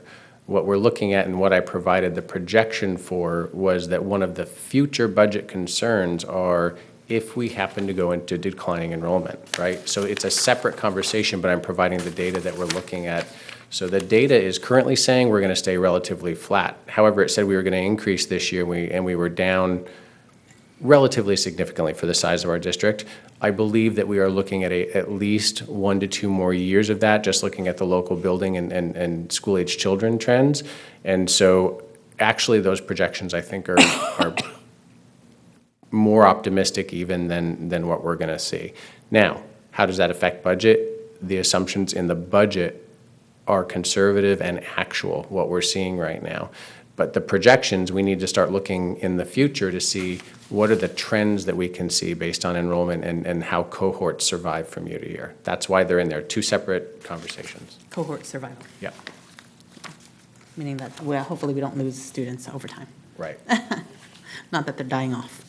Oh, correct. Correct. That's why I'm excited about the credits being approved. In some places, we call that matriculation, Yes. cohort survival. Any other questions about the budget and projections? Trustee Kirby Gonzalez. Yes, thank you. And thank you for all of these documents, which. It's a lot, I know. Yes, I did read through all of them, and it was a lot. So, but it was good to have all of the information, so thank you very much. I appreciate it. One question just that we can clarify, and I was listening for it, possibly I just missed it. I know it's been said many times, but I think it's good to say it one more time. When it shows that the categories that were decreased due to reductions in your slide, it tells the percent of certificated, which was a little over 6%, classified salaries 3%. The management is within that. Is that accurate? And Yes. so it would be nice to just make a statement about what that management percentage was, if you remember. We can't translate the percentage. We did remember we did the whole figures, and I do. the largest reduction was in management. Yes. So actually, the classified and the certificated figures include management. So we reduced 3 FTE of classified management, and the other 11 FTE was in certificated management. And so those numbers are inclusive. We can't break it out as a percentage because it would then be a percentage of the percentage, which doesn't work mathematically. Okay. But what you can look at in those figures is that in the classified side, of that whole dollar reduction in the classified side, it was a little over 10% of that dollar savings was from management. And in the certificated side, it was closer to 20%. Okay. Thank you. I think that's important because sometimes when we look at those, we think, certificated, we think teachers, we see classified, we think our crew that does that work. And so, thank you. Another piece of this was, can you address the question that was asked about, in terms of our reductions have gone down, but then STRS and contributions go up? Yeah. Any of those questions, and I love them. I usually respond to them by email. I usually ask for them in writing and then respond to them because they're all valid and we know the answers, but sometimes it gets a little sticky. But that's called a STRS on behalf, and I'll let Kylie explain that because she immediately said STRS on behalf. So Okay. It's the way that the state has it coded, it's a restricted resource. So it falls on the restricted side. So that's kind of like what I was talking about with the state revenue increasing, and then the expenditure piece is in the benefit side of it, on the restricted side. So we pay for somebody out of the unrestricted side, but their benefits hit the restricted side because that's the way the state codes a greater percentage of it. Okay. So even when we make reductions, then it doesn't necessarily, you can't see And it. it's actually on like the GL side, so it's not actuals, we just have to show it for the purposes of the state. Okay. So. Okay. All right. Thank you for that. And then one piece was in one of these documents, it was in the,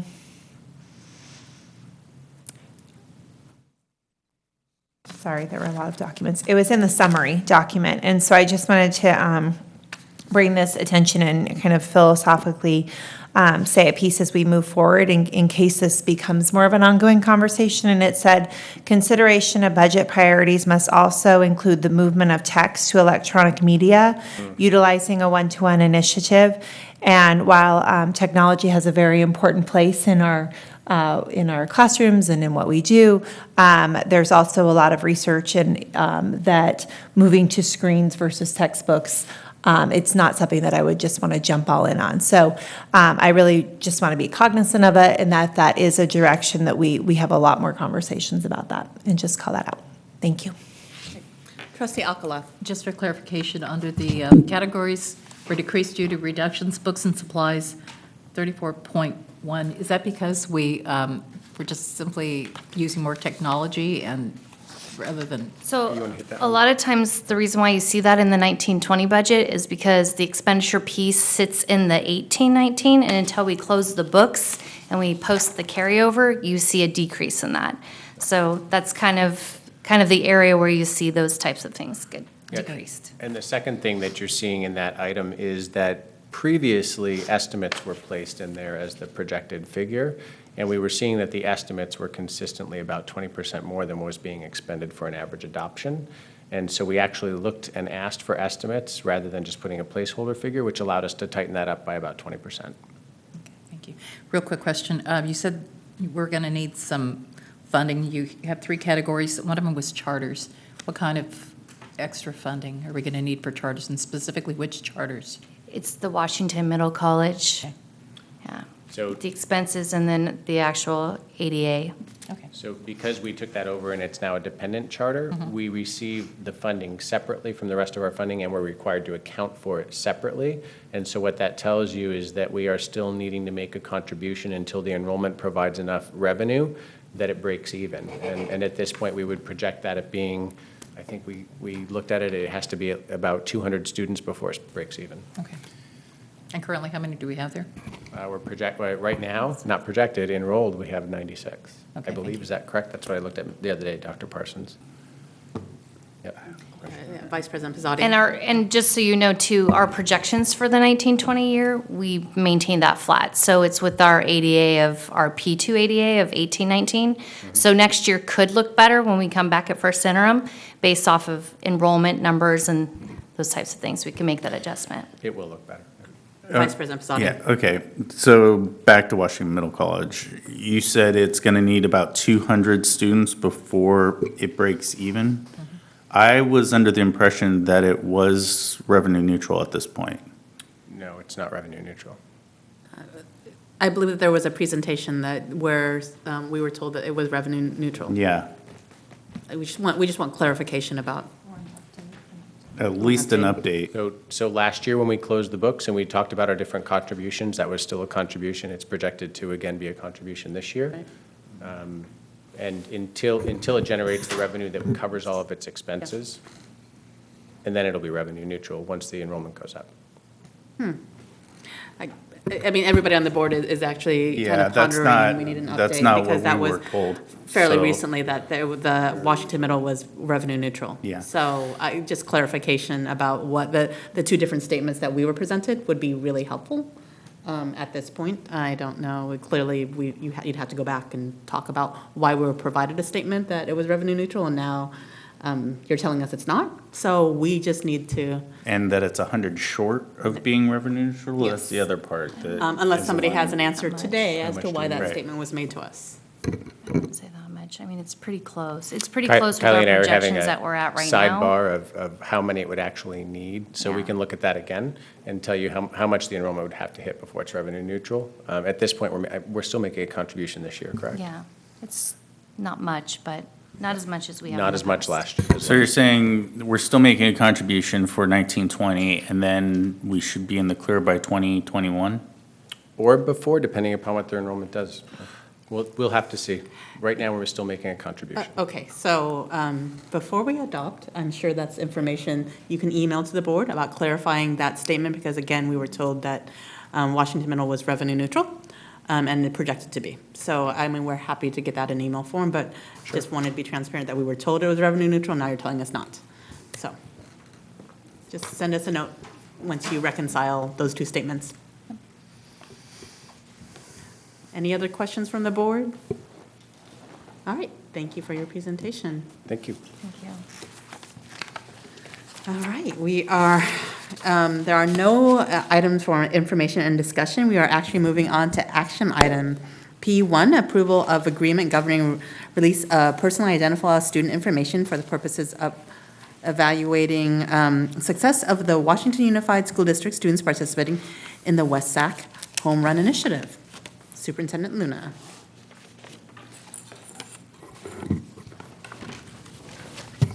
Thank you, President Wong and Board of Trustees. Just an introduction to this particular agenda item, just to give some context. So this particular item stems from the voting citizens of West Sacramento passing Measure E, in which a 0.25% use tax was committed to improving education and career opportunities for youth in West Sacramento. The City Council approved Measure E funding for a framework governing the improvement of education and career opportunities through the West Sacramento Home Run Initiative.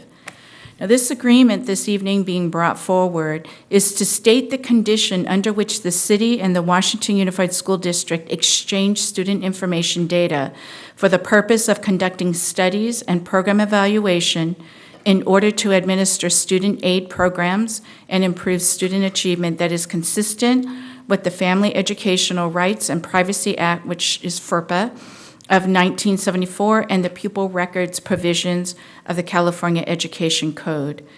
At the January 30th and April 30th, 2019 City 2x2 meetings, the agreement was drafted, reviewed, and edited by both City and Washington Unified's 2x2 representatives.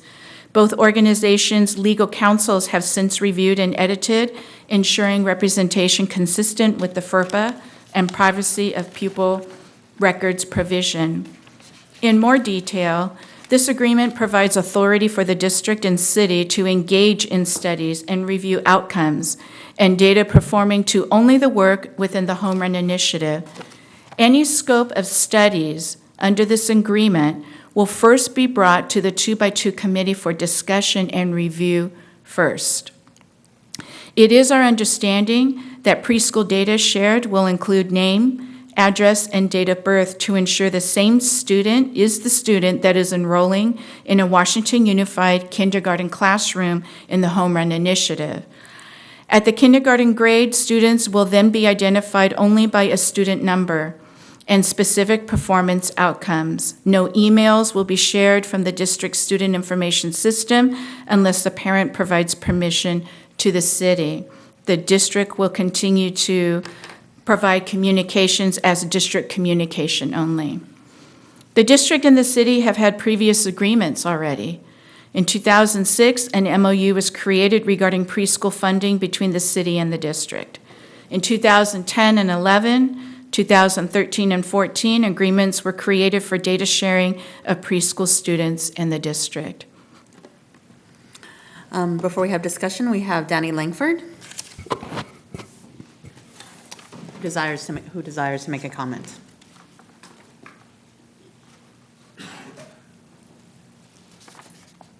So in reading the transmittal, I have a few concerns. And one, in the MOU, I think it would be really good to have an opt-out option for parents, because not all parents are going to want to have the city have their information. I get that you want to see the data, you want to make sure it's a successful program, but I can't imagine that every parent's going to be okay with the city having their information. I also have concerns that on page 3, at the very bottom, it says that they can have the information whether participating in the West Sac Home Run or not. That's a concern. In listening to the dialogue at the 2x2s, which of course I've been to those meetings, I do have concerns that they're going to want to access all of the students in our district. And again, parents should know about these things. Does the city, are they going to have that access to any and all students? While I may not have current kids or grandkids in the district, I do have nieces and nephews. And I did take this, because they're younger, and I did take this question to my family, and they're not okay with giving that information. And they have a child that is in preschool currently and going into kindergarten. And a minor question, the MOU states that it says of March. Are we going to change that date before it's signed? And also, the transmittal states the agreement was drafted, reviewed, and edited by the City and Washington Unified representatives, yet this document was never provided at any 2x2s, and honestly, I asked for a copy of it at the 2x2s that it was discussed at, and I was told that it was unavailable at this time. That's really a huge issue and a concern. Why was I not allowed to see this? I'm at the meeting, it's a public meeting. So, anyway, thank you. I have some questions. Yeah, go ahead, Trustee Alcala. Trustee Pizzotti and I were discussing this because this was shared at a meeting publicly, and I'm not sure if you were there. It was at a 2x, it was there. This specifically. This was, we had a copy, so I just want to be transparent. It was there and part of the public. But Trustee Alcala, agenda at that time. Trustee Alcala, go ahead. I have some questions about what kind of information, I mean, I know the type of information you said, it's going to be the student's name. I guess my question is, if we're going to have a control number, why does the city have to have the student's number? Are they simply going to have the control number? I think a control number would be sufficient to be. Student ID number? Right, that's, yeah, that control.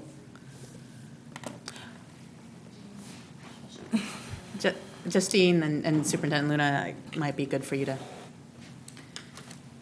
So I've invited Justine Jimenez, who is one of the representatives of the Home Run Initiative and one of the managers for it. Just for clarification, every family has an opt-out of every program in the Home Run Initiative. They do not have to participate, and that is the opt-out. And regarding your question, you're asking specifically about that unique identifier, that number? Right. I guess what I'm asking is, the criteria is you're going to ask for name, address, and what was the other? We are going to birth dates? provide name, address, The date of reverse. birth It's the reverse. for the district of the graduating, of the students who have completed a high-quality preschool within the city. We'll provide that so that they can. How do you so- get that information, though? From the preschools, because they give the parents the option. The parents don't have to participate. They say, your child is completing this program. We'd like to give the information so that they can be eligible for this account, this savings account. They don't have to give that information if they don't want to. And so we have that information from our participating preschools who get the information from their families that want to participate. We give that to the school district. They then match, you will match those data to make sure that the children are, so that the Norma Alcala, who is, left the preschool, completed the preschool program, now is in kindergarten, we say, is it the date of birth, is it the right address? Okay, then that's the right child. And at that point, what our superintendent is saying is that we then use a unique identifier to track them through time. We won't be seeing that personal data, the city won't. We'll only see a unique identifier so that, and any studies or anything that are done, they will not use personally identifiable information. They'll use a unique identifier so that the child's identity is protected. So I guess that's, we've had people testify before. I remember, I believe Laura Jameson came and she had some concerns about this. And I guess what I'm asking is, and some parents have asked me this, so that's why I want clarification. Absolutely. Why is it the city gets this information? It's not our school district. There are preschools, and yet the city has access to these names. I realize that you're trying to track, but I guess my concern is that I don't understand why the city has information that should be within the jurisdiction of a school district. So I think Well, let her answer. I want to clarify, because I'm not sure if the answer is that the parents are opting in and providing the information to Westside Home Run and providing it to the district. So they have it, we're receiving it to confirm. Does that make sense? So that. I understand, yeah, I guess So my the concern parents is that- are actually, who is participating. That's their. Are. Yeah, I guess Correct. this is what I'm saying. My concern, and the concerns that I've heard voiced here to us, is that this is information that should be, these preschools, that information should be private. It should be, and I realize not all the preschools are under our jurisdiction, because many of the preschools, previously, have been private preschools, is that correct? Some That are, fall yeah. within, right. You by far have the largest group of. Justine, can you, Yes. our council has a response, okay. so Apologize. our council. Good evening, trustees. I'd like to introduce to you Jennifer Choi. She is one of my colleagues and an expert in this area. She's actually worked behind the scenes, working with district staff to draft this language to make sure it's legally compliant so the district does not violate any of the privacy rights, FERPA rights, or education code rights of your students, or even the students from the preschools. So if you have any questions about the legality of this agreement, Jennifer would be the best person to answer those. Thank you, I appreciate that. So can you give us your legal analysis of this MOU and the questions raised by Trustee Alcala? So the first thing is that it is correct that under both state law and under FERPA, essentially there has to be written consent by the parent or the eligible student before their information goes out. And we're talking about the direction from the district out towards here, it would be the city.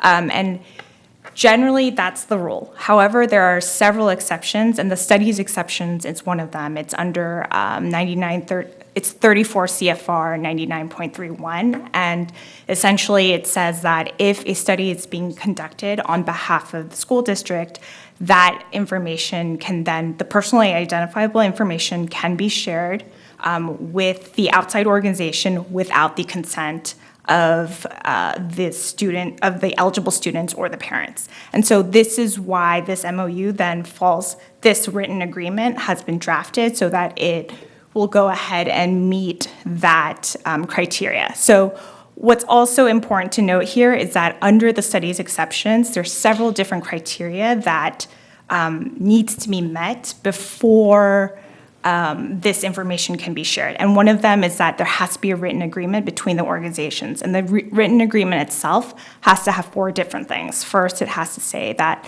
there's a scope, duration, and purpose clause that explains what's happening. Second, what has to happen is that there has to be an agreement explaining that the information itself won't be reported in a way that you can actually trace that information back to the student and or the parents. Does that make sense? And then third, once that's the purpose of the study is over, that information itself needs to be destroyed or returned to the source of the information. So in this case, if the district were to have shared the information with the city, then the city, after the study is done, would have to go ahead and either, one, destroy it or go ahead and return it to the district. And then the last thing that has to occur is that the information that's being used is only used for the purpose of the study. So the city can't go ahead and use that information to share it with another organization or use it for purposes outside the scope of this study. So that's why this agreement has been sort of drafted the way that it has been. Okay. Vice President Pizzata, you had some comments and. So just for clarification, the information right here on the resolution, this is all the same information that we share with the military, with colleges, and all the other institutions of higher learning like course enrollment, A through G, GPA, SAT, ACT scores, and things like that. It's actually in our board policies, so. Correct. So that's another, I'm interjecting, but yes, that's another exception to the general rule under FERPA of the production that requires written consent by the families. So I'm going to follow up with that. So let's say you have the child enrolled in a preschool, but they don't want to. They're told very clearly then, they will be told very clearly at some, is it on a one-on-one, or are we going to have meetings to advise people that they can opt out of this? I mean, how are we going to get the information? My concerns are just, I feel that we may run into problems later. I know we've had legal counsel on both sides, but could happen. And yeah, so I can't speak to the actual. The implementation of. I mean, each program is slightly different, but every single one is an opt-out. I mean, they can all opt out, and so I think that you're specifically talking about the preschoolers who are then enrolled in your kindergartens. They will be contacted. We will collaborate with the district to make sure that there is information given to them, so that they can say, yes, I would like to take advantage of this savings account with $50 seed funding, or no, I do not want to. And so if they say, no, I don't want to, then we don't have them as part of it. So wait a minute. So if they want their children to get that $50, they have to participate? If they don't get the 50? Correct. In the savings account? Correct. So my understanding was when this measure was passed, it was going to be for all with no conditions. of opting out or opting in. They have the option to say, I don't want it, I just don't open it in my child's name. They can say that if they don't want it, but we're not gonna, we don't have any, we won't collect any information on them unless they open their own account, at which point they say, yes, you are able to send me information so that I can be eligible for matching funds and other things that might come up through either the city or the state.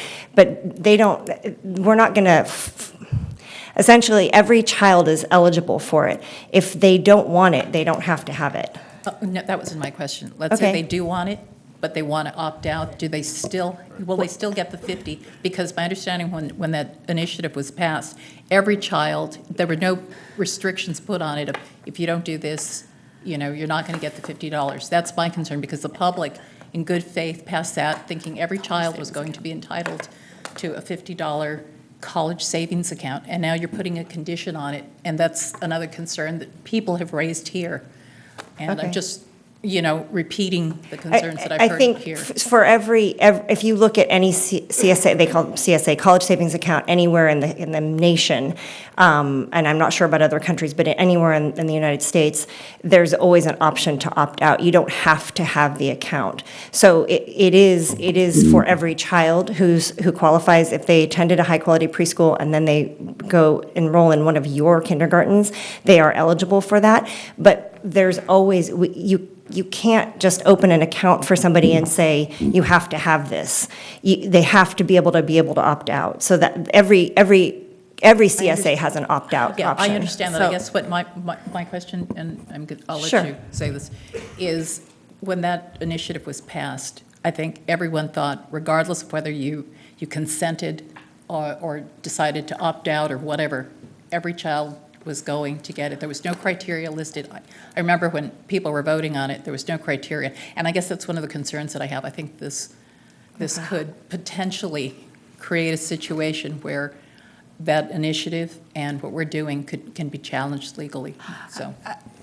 Okay, I don't know, it's specific to the college savings account, so at that time, so I don't, there weren't details. So my understanding of the college savings account and the first base was that, it was, people are eligible, but again, there needs to be a means by which to give somebody some money. So I would imagine you'd have to provide a name to receive some money for an account. Clerk Jackson has a question. Well, my question is, just as I'm pondering through this, because I do have a child that will be enrolling, that is at one of the preschools that qualify and will be enrolling in the kindergarten in a year. So to understand the process then, so next year, once my daughter graduates out of her pre-K program and gets ready to enroll into kindergarten in fall of 2020, if we would like to partake in the home run program, we will then go ahead and provide the city with our information and said, yes, that we want to go ahead and have our child participate in this program.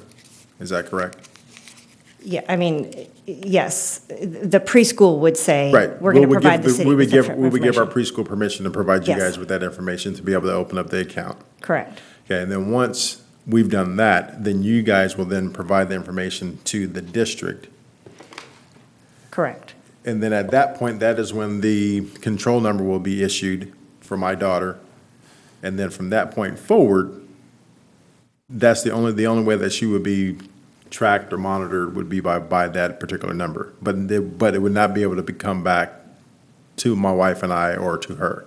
By a unique identifier, correct. I think the caveat is that if you participate in a CSA, a college savings account for a child, if you do opt in, if you decide to open the a Scholar Share 529, which is what the accounts are, and you say, I want to get information, that would be the point where then you would be able to receive information from, and it wouldn't be that, so yes, there would be a database. It's very secure, but it provide you information with your daughter's account and how it's growing and what different savings options you might be eligible for, if there are matches coming up, different bonuses that you might qualify for, so things like that. Because my question originally was, why not just have an opt-in versus having the opt-out? But essentially, by us giving the preschool permission to provide you guys with our information is the opt-in. Correct. Okay. Trustee Kirby Gonzalez. I would like to share that WSHomeRun.com has all of this information as well, including the forms and everything to do. And so it's a really nice website. And so for anybody watching who's interested, WSHomeRun.com does list all of this information, which is really nice. And then to clarify, the children as well who are not in the preschool programs will also be given a number identifier in this information to use as a comparison.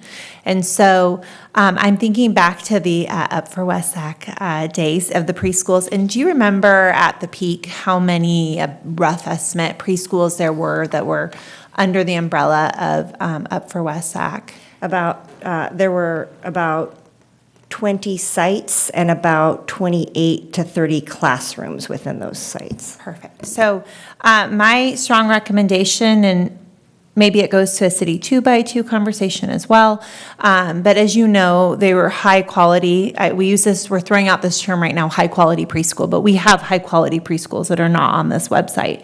And so I don't know if it's a capacity thing in terms of how much the city has to pay or capacity for staff to look into this, but I hope that all of the preschools have been reached out to know, here are the qualifiers, here's what it takes to be listed, because I don't think you're going to get, not you specifically, I don't think the city, there's not going to be very good data there if we have a lot of kids that are at very good preschool programs and they're getting a really strong education in those programs and they're coming into kindergarten, you're using them as your control to compare, is the home run working? Are these high quality preschools working? So I would encourage, and I know that you're either fabulous and there's only one of you, but to expand that to really looking at capturing better data, because I question how valid it will be if you have a lot of kids that are not in that window. That's an interesting study question, right? So that would be an interesting study question as we have PII data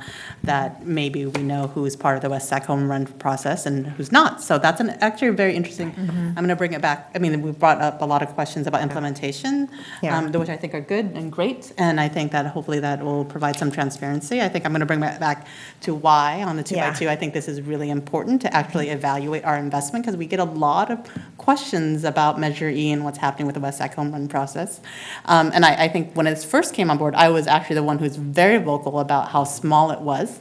And somebody said I was like a dog on a, anyways, I was very dogged about the fact that I actually wanted a more robust data, a data set and a real study, because I wanted transparent, not just this one part of college savings account. So I want to be very clear and transparent. It is one piece of the entire program that I think that we need to kind of create transparency around, about the progress made and all of those pieces. So appreciate that we took extra long time to actually create a more robust and more solid data sharing agreement. I mean, when I was at CDE, I worked on data sharing agreements with Stanford and Berkeley and a number of other people. And I actually will also champion the data sharing agreement between the Department of Social Services and the Department of Education with my colleagues. So I'm very well aware of kind of the FERPA challenges. And in fact, I had to actually advocate for changes, modifications in federal law for that to happen, to share data for foster youth, which now students, actually, that's why we have CalPADS data in our system, right? So very, very familiar with kind of all of those challenges. And so I think it's a good thing for transparency in government as to where our public dollars are being spent and whether or not they're being spent effectively. And I think there are lots of really good study questions that were brought up here about, does the college savings account work, not work? Is it really the high quality preschools? Is it actually Head Start? Like, there's a number of questions and opportunities to actually unpack what that means. And I know that we didn't talk about it in the budget, but the state also adopted a college savings account, at the statewide level. So this is not just a now Washington Unified thing. It's a statewide issue of how data is going to be tracked and how college savings accounts are going to open up on the implementation side. So it's not just us. We were one of the leaders. We've been actually touted as somebody who was being fairly progressive and got a nod from the legislature for doing this for our students. So that's something that I think to be proud of, and we kind of set the path. And created a more robust, actually, investment in CSA. So just need to make a note of that as well. So Trustee, Vice President Pizzotti, I don't know if you have any other comments. I have a clarification. So for people that then, if this may or may not be pushed to the 2x2, but if we want to help spread the word for families or for preschool programs who have been part of WESAC, up for WESAC, we know are high quality, they just reach out to you. Is that correct? Yeah, and I'm actually unaware of any center that is not involved, that was part of Up for WESAC that is not currently a home run certified. Well, you just said that there were originally about 20 and that now there's 13 on the website. Yeah, and that is actually increasing. That number is increasing.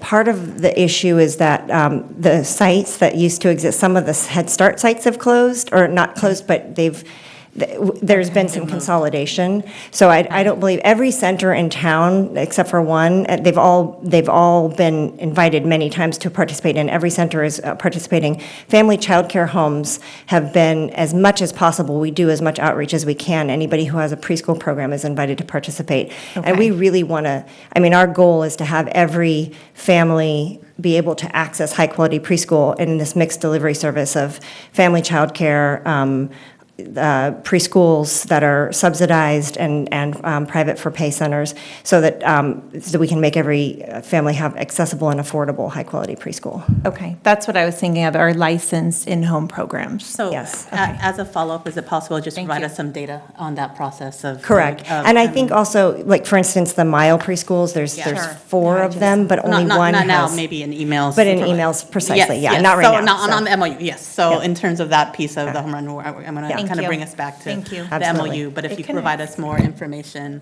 on that, I think that'd be really, really helpful. So. Great. There you go. Do we have a formal motion, Vice President Pizzotti? I am moving that we adopt the MOU, please.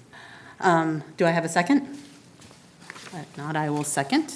And all in favor? Aye. Aye. All opposed? Aye. So that's 4 ayes and 1 no. And so the we're MOU is adopted. Thank you. Great. So we are going to move on to P2, the 2019-2020 Annual Declaration of Need for Certificated Teaching. Good evening again. Good This evening. is by way of requirement, an annual requirement from the California Commission of Teacher Credentialing, that of the Declaration of Need for Certificated Teaching. It's an annual notification. We kept the figures status quo as far as the requirement or the requested number that we're going to be submitting to the CTC. Any questions? Any questions? Do I have a motion? So moved. Do I have a second? Second. All in favor? Aye. Okay, it is approved. P3, as you again, Ms. Gonzalez, approval of the tentative agreement between the CSEA Chapter 168 and the Washington Unified School District. We have a tentative agreement. Yes, we do. And as mentioned, last board meeting was notified by CSEA that they did pass their 610 policy in the passage of all of the agreements, and request the board ratification of the tentative agreements with CSEA. Great. Do I have a motion? I move, I'm sorry. Do I have a second? Second. All in favor? Aye. Okay, Thank you. so adopted. P4, request approval of the LCAP federal addendum. Dr. Parsons. Good morning again. Good morning. Good evening again. We're not at midnight yet. Tonight we ask approval of the LCAP federal addendum. What this document is, it's to supplement the LCAP to ensure that eligible districts have the opportunity to meet the provisions of the Every Student Succeeds Act, or ESSA. The addendum outlines how federal grants are being used, the strategy and alignment, which is Title I, Part A, which funds us through allocation based on free and reduced lunch status. Title II is high-quality teaching and professional learning. Title III is our English learner and immigrant funding to promote EL acquisition.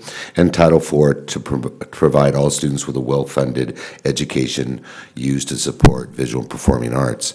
All of this is included and incorporated into our LCAP, but this is a separate document that we're required to do to talk about the services provided for our federal funds received. Do we have any questions about the addendum? Do we have a motion for the addendum? So moved. Do we have a second? Second. All in favor? Aye. Aye. Okay. Thank you. You're welcome. P5, approval of request for allowance of attendance due to emergency conditions of West Sacramento Independent Study.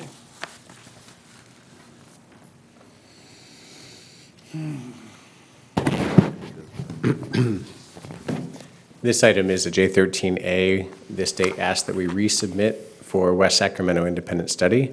The net effect on our attendance is 0. However, it's a compliance issue. Also worthy of note is all the J13As we submitted for the haze or the smoke day were just approved last week. Great. Any questions? No questions? No. Okay. So Vice President moves, second? Okay, all in favor? Aye. Okay. You are still up next.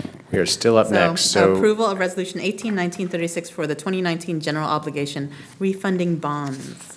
that's correct. And tonight we have a short presentation followed by an opportunity for you to ask questions by KNN, our financial advisor. So Justin Rich is here to go through a quick visual of the refunding that we're requesting approval to move forward with. Justin? Good evening. Thanks for having me. I did hear quick, so I promise. Your timer started. As Chris mentioned, this is a refinancing opportunity for bonds that were originally issued in 2010 and become callable on August 1st. This slide here gives you an overview of your debt. The one that we're talking about is associated with the 1999 election.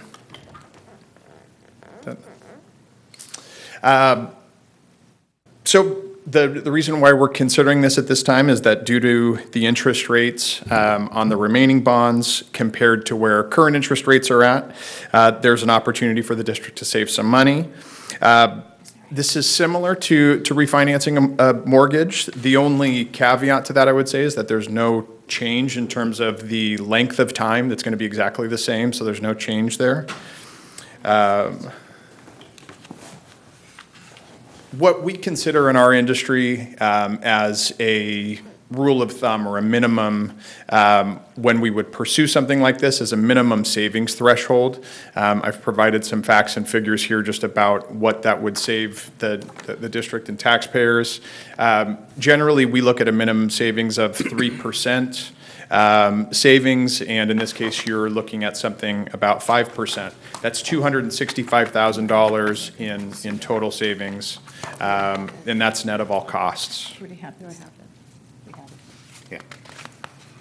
So next steps for the district, if the board approves this refinancing, we would have a bond sale. We would take the lowest bidder based on interest costs. Early July. And then on August 1st, the district would pay off the prior bonds. Just as a quick note for the board, just to answer some points that have already come up in the event that you get asked the same questions. When we do a GO bond refunding, there are no proceeds that are yielded by the district. These are monies that have already been spent in the past. We are refunding not actually for the district's benefit. We're refunding as good financial stewards so that property taxpayers in the district are paying less money over time. The district yields no direct benefit, and the cost is just borne by my time. Our contract with KNN is a standard annual contract, and it includes refundings such as this one. Can you remind us what's this, how much of the savings is for the taxpayers in the city of West Sac? $260,000 with the same payoff date. About 5%. Everything counts. Yes. The other slide that was included in the packet, just for your information, a lot of questions have been asked about our own internal debt, and so Justin and Kay were kind enough to also put together an overview of our COP, our CREB, and our QSCAB debt, which is included in your packet just for reference. We do have a public comment down Stauffer. And have a question regarding the sale of bonds. Is it the case that the sale is a guaranteed sale? In other words, they put it out to bid. Is it possible that no one will bid on the bond as described? Is it possible that there will be a buyer at a lower interest rate than what's described, meaning there's a greater savings to the district? To the taxpayers, Taxpayers, thank you. not us, not us. Or in the event, if it is at a higher rate, does it, at this point, is the district obligated to sell a new bond, or can it just forget about the call altogether? Thank you. Okay, does anybody have any follow-up from that? I'm curious, do you have a response to that question? It is my understanding, and Justin and Blake, I've done this with K&M before, larger sales, but this is going to be a public sale. The rating calls today were to establish our credit worthiness as well as a baseline for investors, so it will be a public sale. It is possible that we have somebody come in that beats average market expectations right now and yields further savings to the district. If no one were to buy anything. To the district? To the district taxpayers, Oh, excuse me, taxpayers. property taxpayers. Yeah, now I'm mixing my language, right? So the other possibility that Mr. Stauffer mentioned, well, what if no one wants to buy, and that is what an underwriter is for. And so we do have an underwriter and bond counsel involved as well in that eventuality. Okay. So there's a guaranteed level of saving? Yeah, I would just say that we wouldn't conduct the transaction if we didn't have a minimum savings threshold. And what we're going to be doing is a competitive sale, which the district's done in the past. You'll solicit bids. The hope is that you'll get as many as possible and that we would have savings that are even greater than what conservatively we're projecting. But, and then, like Chris mentioned, if there was no buyers, nobody bid, which is hard to forecast in this, there's such a low supply, and there's such demand for municipal bonds, I can't foresee a situation where you didn't have any bids at all. I was going to get a little bit nerdy and talk about an inverted yield process, but that's, and is that what we're taking advantage of? I'm sorry. Okay, sorry. Okay, they said don't do that. Yeah, these are but very this is- short-term bonds yeah, for, mhm, yeah, mhm. for your So, benefit. okay, for my benefit and edification, so I'm like, oh, this is actually, the inverted yield is actually benefiting us. Yes. Gotcha. Nobody else wants to know what the inverted yield? No. No? No. Okay, I'm glad I'm confirming my understanding of it. You can geek out some other, geek out somewhere else. Okay, I think it's good for the public to understand. So, do I have a motion to save the taxpayers some money? Okay, all in favor? Aye. Resolution. Thank you. And it's a resolution, so it's a roll It's a call. roll I call vote. apologize, we need to take a roll call vote. Trustee Alcala? Aye. Trustee Kirby Gonzalez? Aye. Vice President Pizzotti? Aye. Clerk Jackson? Aye. And I too vote aye. Thank you very much. Yep. I really want to know about inverted yields. So this next item You're on a roll. is exciting and surprising. So I saw that Nathan was here. I was excited. I wasn't quite sure if he was going to make it, but I'm glad that he did because we're both pretty excited by this. So just as an outline, we gave you a whole lot of information. Again,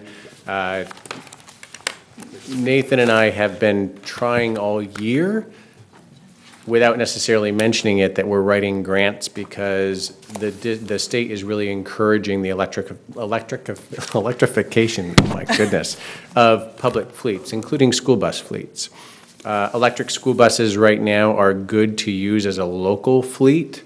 They do have a history now. They are considered a good investment by school districts. However, the price tag is very high, and then you also have to build the infrastructure to be able to have electric school buses. So we had tried throughout the year unsuccessfully to get grants. Most of those grants are going to small rural schools or to large urban schools who are working with public utilities that are significantly larger than anything in this area, lots in Los Angeles and San Francisco. So we just didn't have any luck, and the board already moved in April to access 5 of our oldest, dirtiest diesel buses. At that time, Nate went to a conference and was talking about accessing and how we've been trying so hard to find some grants. And it turns out that there are some local granting authorities that are also coming to the end of their fiscal year, and guess what? They got money. They have money left. And they said, how quickly can you move if you really want money towards electric school buses? So we've actually been in high gear at the same time that we've been doing budget to try to make this work. And I'm really pleased. I'm actually really excited to share with the board that even though an average electric school bus would cost us almost $400,000, we have grant money on the table for your approval tonight for 4 buses that after the grants are applied, they've already been authorized, the buses will cost us less than $80,000 a piece. Oh my gosh. Which is half the cost of a liquid propane bus. So the 2 liquid propane buses that we were budgeted for and that we've been putting off, we would be getting 4 electric buses. The trade-off is that we have to give them one of those dirty diesel buses that you've already accessed because they actually want to take it and instead of reselling it on the secondary market like we typically do, they will be crushing it so that it doesn't operate any longer. That is the big picture. We've given you a 3-year plan because we would like to go to the full half of our fleet so that the half of our fleet that operates locally would all be clean and chargeable, and we can charge those off of all of the extensive solar array that we've established, or that we've installed around the district. So that's the big picture. There's a lot of details in here, which is why I'm glad Nate's here, because he's been involved every step of the way, and I know you're gonna now ask questions that I'm gonna look lost about. So, Nate, did you have anything else to add? No, it was beautiful. You're killing me. You're killing me. Before we get into discussion, we do have 2 public comments, so Don Stauffer.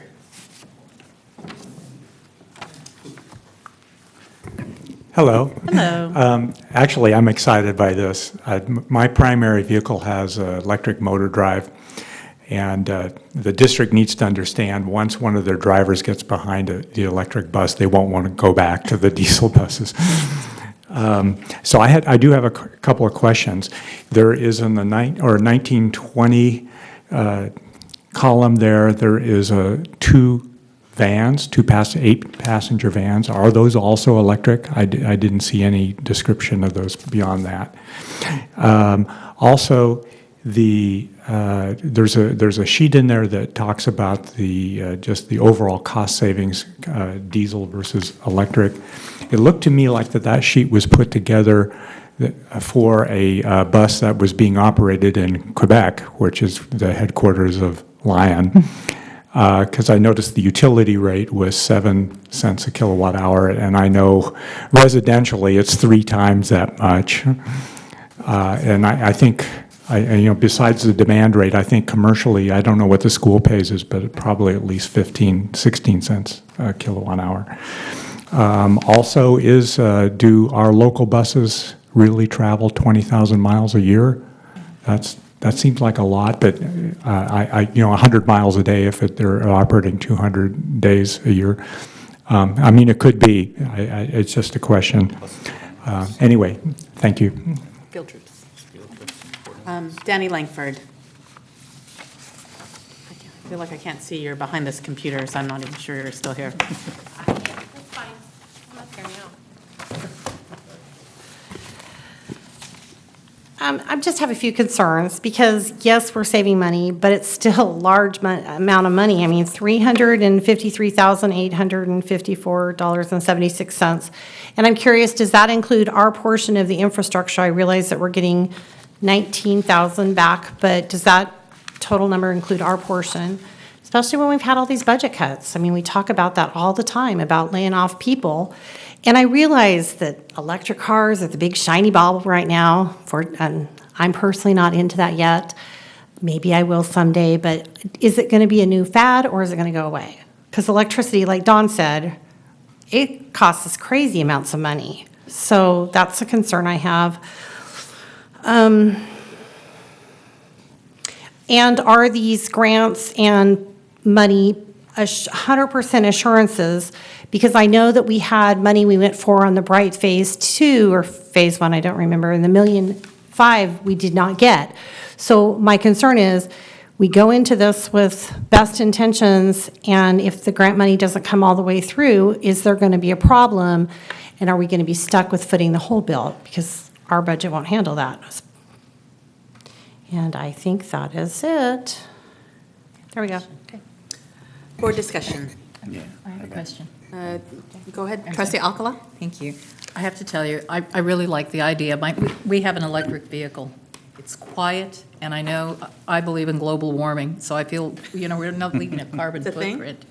So, I know we need new buses, so I'm really glad that we're looking at the electric buses. Is the capacity of each bus the same as our diesel? Yeah, so currently the 4 that we're getting are 71 passenger. And they, of course, will be replacing our larger fleet, our larger buses. So that's approximately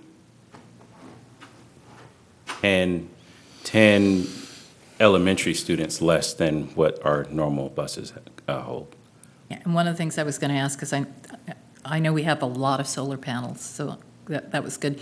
Are they going to be all situated in one area, or are we going to have the buses at different schools since we have solar panels and all the different, what's the location of these? So the first 4, the charging stations would be installed at the current bus yard. There is electrical supply on that site that is fed by a solar panel array, and it's a large enough supply that they can tap directly into it. I'm saying the first 4 because we're also going to be working on the facilities master plan, which will then tell us what is the future of our bus yard, which is, of course, where we would want to then do future installations. The idea being that the solar panels certainly are going to contribute to charging the fleet rather than us buying and storing fuel on site. Okay, great. And I noticed that the batteries have an 8-year warranty on them. Yes. We did buy a vehicle, I can tell you, I love it. Now, this is the hybrid I'm referring to, not my great electric vehicle. But I was shocked when the battery went out, how incredibly expensive it was. Do you have any idea what a battery replacement on one of these would be? I know it's an 8-year warranty, I'm just sort of curious. Because we're getting a great savings on the bus, I'm just wondering how much the battery would be. I have not, I can get that information. I don't know. Just to compare. And that's the end of my questions. Thank you. Vice President Posadi?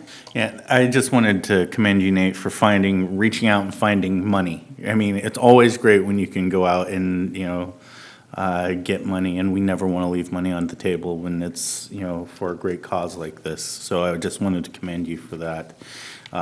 Especially when we're scheduling on replacing the fleet anyway, and we're spending less on electric vehicles than we would on propane or gas-fueled vehicles. So I just wanted to, point that out. That is an exceptional find and give you kudos. Good job. Thank you. Trustee Kirby Gonzalez? Thank you. I think first we need to make a commitment that when you are coming here, that we will move your agenda item up a little bit. It's been 2 late nights. I appreciate that. Yes, so you have that commitment, the next one that's here. This is exciting. I also, the question right away came to me in terms of knowing that we're looking at our facility plans and what that looks like. So let's say that we do move the charging station, is that what you're calling it? Then what are the implications for that if we need to move it? Do you know anything about what that might mean? So the installation of the charging infrastructure, so we get $19,000. They're going to pay for the actual equipment. So we have to pay the rest, which is about twice that amount for the installation and positioning. That is all then our property, and it is movable. There is a cost to move it, just like there is anything, but the cost for the opportunity of the savings that we're yielding, per the comment that Trustee Pisani made, we thought was worth it at this time. Okay. The other thing is that if you give your approval tonight, it is pending this funding all being approved. So we will not ask you to vote on doing this and then find out that the grant money is not there and then spend $370 per bus to get the buses. This is a package deal that you're approving is with these funding sources. So that's the idea.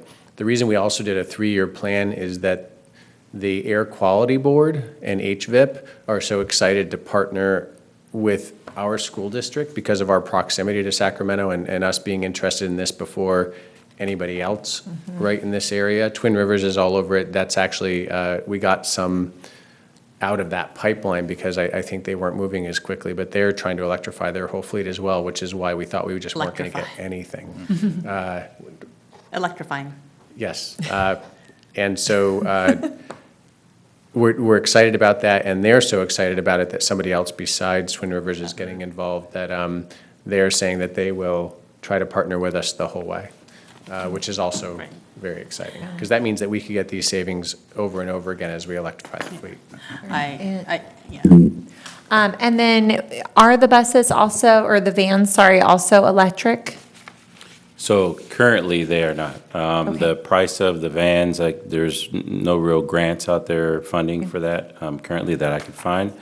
But within the next year, there possibly could be some, and if there are, then we'll look at. Great. And it does make sense from a standpoint of just being more efficient, not using the big school bus with all that gas, I imagine.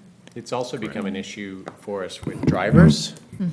Fewer people seem to want to go through the certification and keep the certification for being a school bus driver versus the idea that we could employ somebody that are taking smaller groups of kids to some of our alternate placements, and which is also more efficient than running school buses all day in a very large area. Sure. And then my last piece was, I remembered when we finally at Chickasaw approved some new buses last go around, and we brought one out, and it was in the parking lot, and we all went on it, and it was just, exciting moment. Of course, this is so much more ideal, right, in terms of the environmental impact and footprint. But we spent a hefty price on that, and so I just wanted to make sure that we're talking about our buses that are, our oldest buses are going on out, but the buses that are doing well, running well, the most recent, these are not ones we're going to replace within 3 years, correct? That is correct. No, we're keeping all of those. So they're like in the early 90s, mid 90s. Sure. Yeah, I've been on them, and I know, and I've heard some of your staff complain about them too, and not be very happy about them. So thank you very much for this. Dr. Jackson? So if I read this correctly, then we're basically looking at getting 7 buses. 10. Correct? Huh? 10. 10. For 3 years. 4, 3, and 3. No. I'm talking, within the next 12 months, 7. Oh, yes. Correct? Because 4 for the remainder of this year, which then I guess that money then will be applied to this year's budget, is that correct? And then for 1920, so basically starting July 1st, the cost for the additional 3 would go into next year's budget. Okay. Just to clarify, we aren't planning on moving that quickly. I wanted to be able to take advantage of the savings that were being offered this fiscal year that we were really excited about. And then we have to look, I think we need to really wait for that facilities master plan to see then where do we put in the additional infrastructure, but we are planning on within that 12 months. Thank you for clarifying the contingency upon which what we're approving. So the other question I had is, I think you mentioned this last time Nate was here, is that there are certain emissions that we're going to have to meet. And so I'm guessing this is part of that overall plan to meet those levels of reduced gas emissions. Yeah. Yes? Okay. For the public, again, this is actually a little bit earlier than last time we spoke. So can you just explain, for transparency, can you talk about what those requirements are right now? Because you mentioned the need to actually reduce gas house emissions. So we've been doing that currently through using, we've been replacing some of our diesel fleet with liquid propane. Oh, no, backing up. What are the dates and by which? What do we have to reduce by when?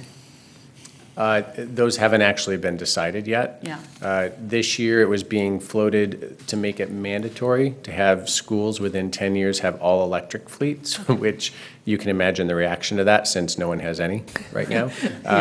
And so that did not pass. However, it's going to be brought up again this year. So when a bill keeps getting brought up over and over again, it gains momentum and seems to be, eventually they get it through. So right now, there is not a deadline imposed on us. And actually, just from a practical standpoint, and Nate will correct me if I'm wrong, when he and I have talked about it, because we've both been excited to find money to do something special like this so that it wouldn't cost us a lot, but that it wouldn't actually be practical at this time to replace the entire fleet with electric. We have about half the fleet that does a lot of field trips and athletic events that the charging radius on the buses, it wouldn't really be practical. So we're looking at, over the next several years, getting about 50% of the fleet, which is the percentage of the fleet that stays just within district. Great. Thank you. Yes, Yeah, Nate? that is correct. In fact, we were talking about the number of miles. On average, our drivers do about 100 miles locally. And then we have the other quarter of the fleet, they do 200, 250 a day. And that's if they don't have field trips and those types of things. And the reason for the replacement, remember, is a large portion of our fleet is limited to 1,000 miles a year. Right. So if you just take those numbers and try to make all that work, that tells you how out of date our fleet's becoming as far as replacement.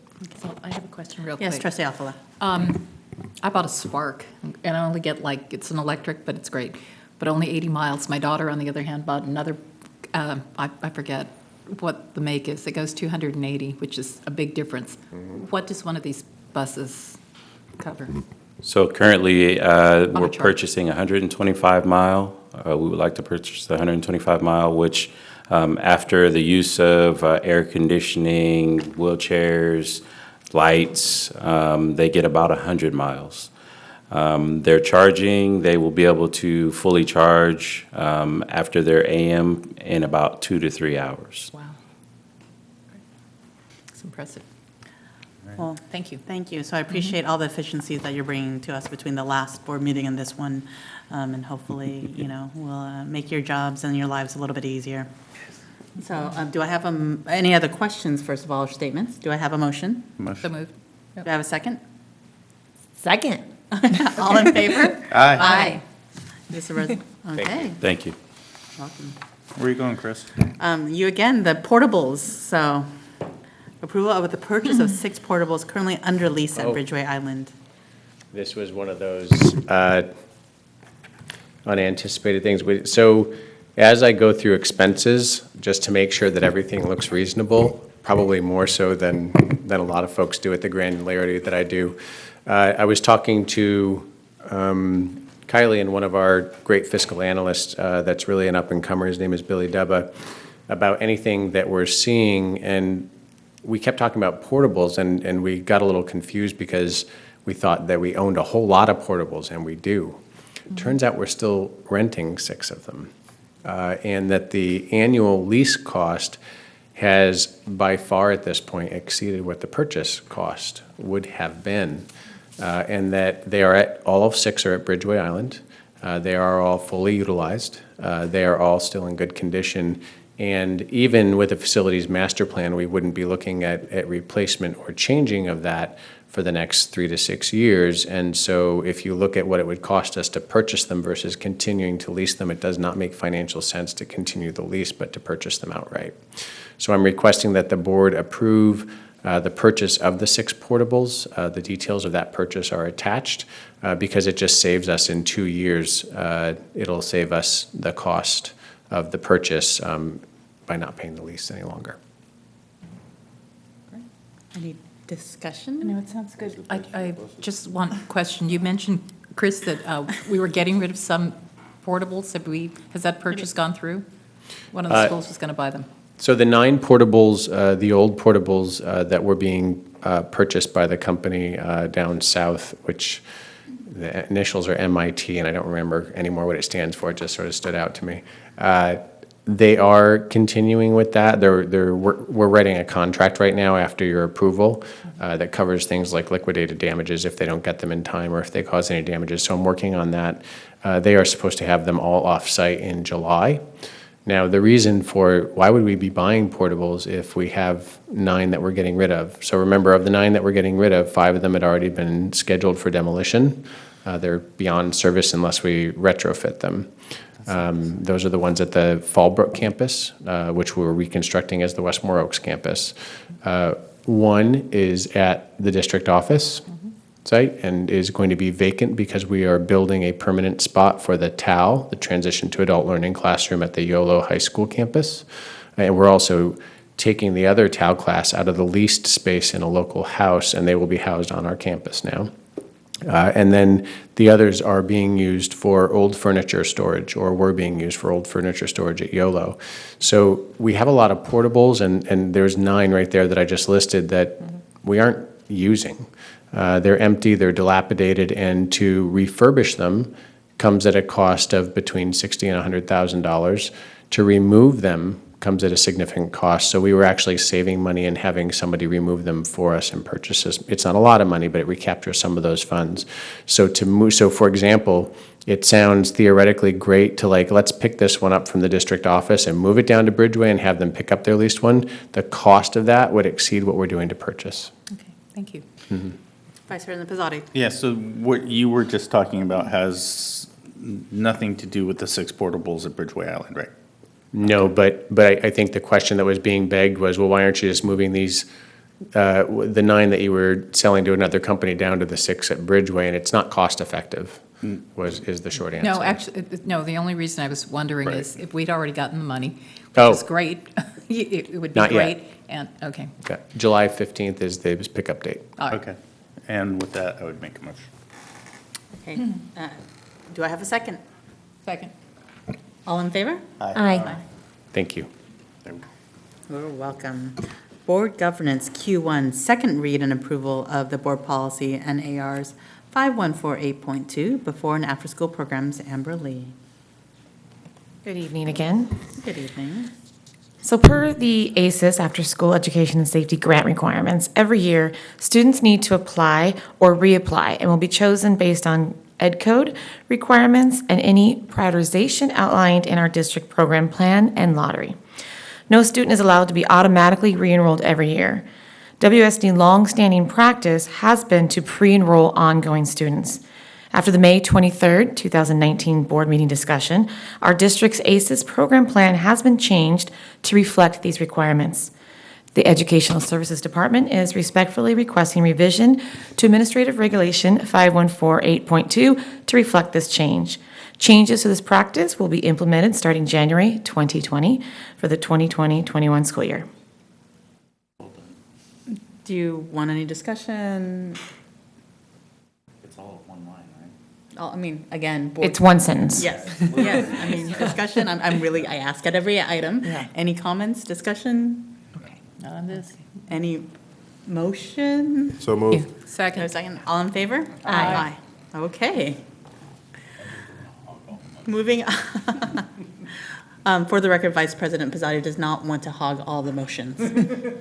Q2, it is the approval and recognition of resolution number 1819-37, recognition of LGBTQ Pride Month, and this is for June 2019. This is something that I requested, and I apologize that I didn't actually do it sooner before school was out, but I will read the resolution unless somebody else would like to. No? Okay. So we're Washington Unified School District Board of Education Resolution Number 1819-37, recognition of LGBTQ plus Pride Month of June 2019. Whereas the Washington Unified School District advocates and promotes the safe, inclusive, and respectful treatment of all of our students. Whereas the district is committed to providing a safe environment for all students, including the lesbian, gay, bisexual, transgender, queer, and questioning community, or those that may be perceived as such. The Education Code Section 200 ensures that all students receive equal access and rights to educational opportunities in public schools. Whereas the Washington Unified School District commits to the implementation of the FAIR, which is the Fair, Accurate, Inclusive, and Respectful Education Act of the K-12 grade history and social studies curriculum. Whereas the month of June is an opportunity to highlight the identities and contributions of the LGBTQ+ community. Whereas sexual orientation and gender expression biased bullying is among the most common form of harassment in schools. Whereas the significantly higher rates of school dropout, academic failure, and school disengagement among LGBTQ+ youth across the country are attributed in part to peer harassment and bullying, whereas LGBTQ+ youth are more likely to experience a mental health condition and are at a greater risk of suicide. Whereas by recognizing Pride Month, we support other policies, practices, and curricula that honor and respect LGBTQ+ students, staff, and their families. Now, therefore, it be resolved that Washington Unified Washington Unified Board of Education declare June 2019 as LGBTQ+ Pride Month and directs the superintendent and all district staff to support lessons, activities, and conversations that engage students in meaningful learning, research, and writing about LGBTQ+ students and families. That is the resolution. Do we have discussion or comments? No. Okay, it's a Love it. resolution. Thank you. Thank you for putting it on there. Yeah, I apologize that I didn't do it sooner. So this is a roll call vote. So first of all, do I have a motion? So moved. Do I have a second? Second. Oh. All right, Preston can have it. Clerk Jackson, sneaky. Did you hear the entire resolution, sir? Okay. So this is a roll call vote. Trustee Kirby Gonzalez? Absolutely, yes. Clerk Jackson? Yes. I vote aye. Vice President Pizzotti? Absolutely.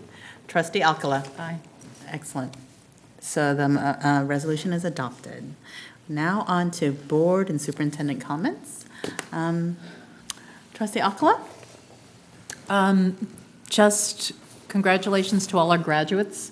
I believe all our entire board attended both graduations at the YOLO as well as River City graduations. And my niece Caitlin graduated. She was so happy.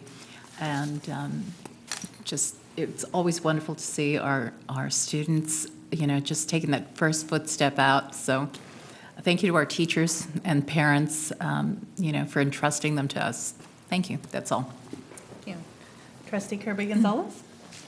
Thank you, yes. I think I brought this up before, but maybe our board governance might be a good time to, we're doing a lot that day. But in terms of moving forward before the school year, I think it would be good for us to have a list of the resolutions of the year. Not that certainly things couldn't be added on, but I think it will help us to ensure that they're meaningful. And if we know them and have it listed down and our school librarians know them, President Wong and I visited a school that did know their resolutions, and so they would just ensure that books were out for the month, and it just starts to be in the culture, which I thought was valuable. So, and we did have wonderful graduations. Congratulations to all the graduates. What an wonderful time to get to celebrate them. And as we look forward, the data comes out. We know right now, I'm not sure if everybody has this data, but Washington Middle College, every student last year and this year is enrolled in Sac City to continue their education. So 100% for them. And then River City High School, we get that data that comes out. And so I'm hoping that will come out soon, where we find out where our students are going. Are they going into the workforce? Are they going into service? Are they going into colleges, and what type? And then I would hope that we could also get that for YOLO High School. It's important data for us and to share with the public as well. And it's just one more way to celebrate what's happening with our kids as they go on. And I want to thank the West Sacramento Teachers Association, because they did on their, maybe some of you saw it on their social media, they did shout outs to all of their retirees. And I just thought that was a really nice touch. And it helped us to celebrate them and to see their faces. And And one of the retirees is in the room today, but we're not saying goodbye for a while, so I'll wait. There's one more board meeting. And I think for us, we have that beautiful celebration employee recognition. But I think it would be nice to just maybe call out a picture as well as the retirees and who's retiring so that we all see those faces and make sure that we really acknowledge that in the community, because that's a big impact and legacy that everybody has made. And so thank you to all of our staff who've worked so hard this year, and we have staff working hard right now this week and right now in this board meeting. And I hope that people get some rest and time to reflect, and congratulations to all those in our district who are promoting as well. Okay. Clerk Jackson. With the conclusion of the school year, I just want to say thank you to all of our teachers in our district and our support staff for another successful school year. And thank you guys for the work that you do for our kids. I know, as being a teacher myself, I know that it can be sometimes it can be a very thankless profession to be in. But I just want to say thank you to the teachers in this district, and that you guys know that you definitely are very much appreciated. The work you do does not go unnoticed, and I can tell just from the effect and the reaction of my daughters, who it was actually very hard for them to say goodbye to their second grade teacher, Mrs. Folks, this year. They had a very, very rough time of it, and which to me is just it's a tribute to her as a teacher and to the teachers in this district, because obviously the relationships that are being fostered in the classrooms and being fostered with our kids, when you have two 8-year-olds that are struggling to say goodbye on the last day of school, you know you did something good. So to all of our teachers in our district, thank you. And the rest of our staff, enjoy your well-deserved time off. I know I got mine today. I'm looking forward to turn off my alarm clock for the next 2.5 months, and enjoy your time off. Okay. Vice President Pizzotti. Yeah, so first I'd like to congratulate the CREST student awardees that we had.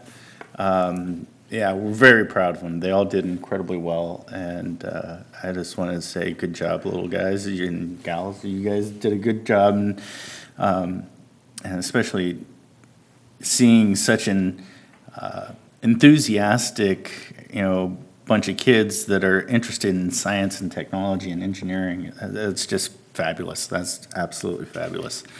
And then I once again want to congratulate Austin Roberts on getting drafted. That makes me really proud as a former baseball player. I'm so happy to see one of, it's kind of a 1 in a million shot to get drafted into the pros. So it's really great to see that happen locally. I also wanted to say congratulations to our 2019 graduates throughout the district, from YOLO to Washington Middle College to River City High School. Each ceremony was very moving, and I looked over and saw some of our staff shedding a tear. And not only that, you get choked up just thinking about what some of our kids have gone through and the progression that they've made, and how hard some of the journeys have been to make it this far. So congratulations to them, and good luck in their future endeavors. And then I just wanted to, take a couple of moments to make some comments that I've found some statements that have been made here troubling. And if someone from the public is going to make statements that the staff has said something is untrue or is lying or is being unethical, or if there's unethical leadership, I would request that they refrain from making those statements and submit a complaint in writing. As the admonishment says, before public comments, if you have a complaint, please make it publicly or make it to the board in writing. I don't like hearing these complaints that are slandering or libelous possibly about one of our staff members. So I would certainly hope that in the future, the admonishment is taken to heart and that we don't hear these types of things again. So that's all I have. Thank you very much. Okay. Congratulations to class of 2019. I'm really proud of everybody, and actually I learned a lot from this class of 2019 I wanted to share with folks as I was trying to put together my remarks, and a lot of the students said, when I was entering as a freshman, I was told that River City was this horrible place, and it's how the community was actually perceiving River City, but it was never, and none of those things, right? And they were really, the stories that they told, the community that they've built, the love that they have of that school district really just reminded me of the great work that we've been doing here, right? So there's a lot of talk in the community and a reputation that's been kind of hard to shake from the community, but the students were a reminder of, actually reminded me of how much we've changed and how much kind of we've invested in them, and hence it's just, they make us better. They are our reason why, and I was just so touched with them, having met with different sets of students over the course of the year of just, the amazing things that they've learned from their teachers, like you, Don, and others who've actually make them, it's part of the team, right, of that, that River City or Yolo High isn't or West, Washington Middle College wasn't this horrible place that that they thought they were going into, but really this wonderful place where they thrived and created connections and families for a lifetime. And so I appreciate the both classified and certificated staff and administration for creating that for them. And so thank you for that. I also want to acknowledge that there are some folks who actually are working through the summer in the heat to prepare for the fall, so don't have the time off, and really want to appreciate our cabinet and others, as well as classified staff who aren't off during the summer in preparation for our kids to come back and be welcomed, right? So that's what I want to acknowledge and thank them for committing that to that through the summer. So again, thank you. And on to superintendent comments.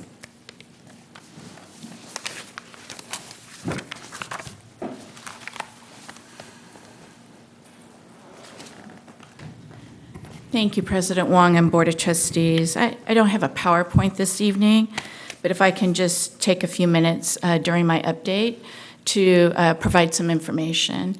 First, I want to start by saying thank you to Business Services for the work and the efforts of preparing the budget pages and the executive summaries for all of us to be able to understand. Because while they've been working on that, they have been doing a parallel lane, of course, of opening the new budget for July 1st. So it's been a lot of work, and I just want to give a shout out to Business Services, to Chris and Kylie. To Educational Services, the work of the LCAP. The LCAP changes every year, and we are in its final year of the 3-year period, and it's being changed next year. So that's pretty frustrating, but yet it's well done here by the hands of the staff. And so I want to give a shout out to Ed Services.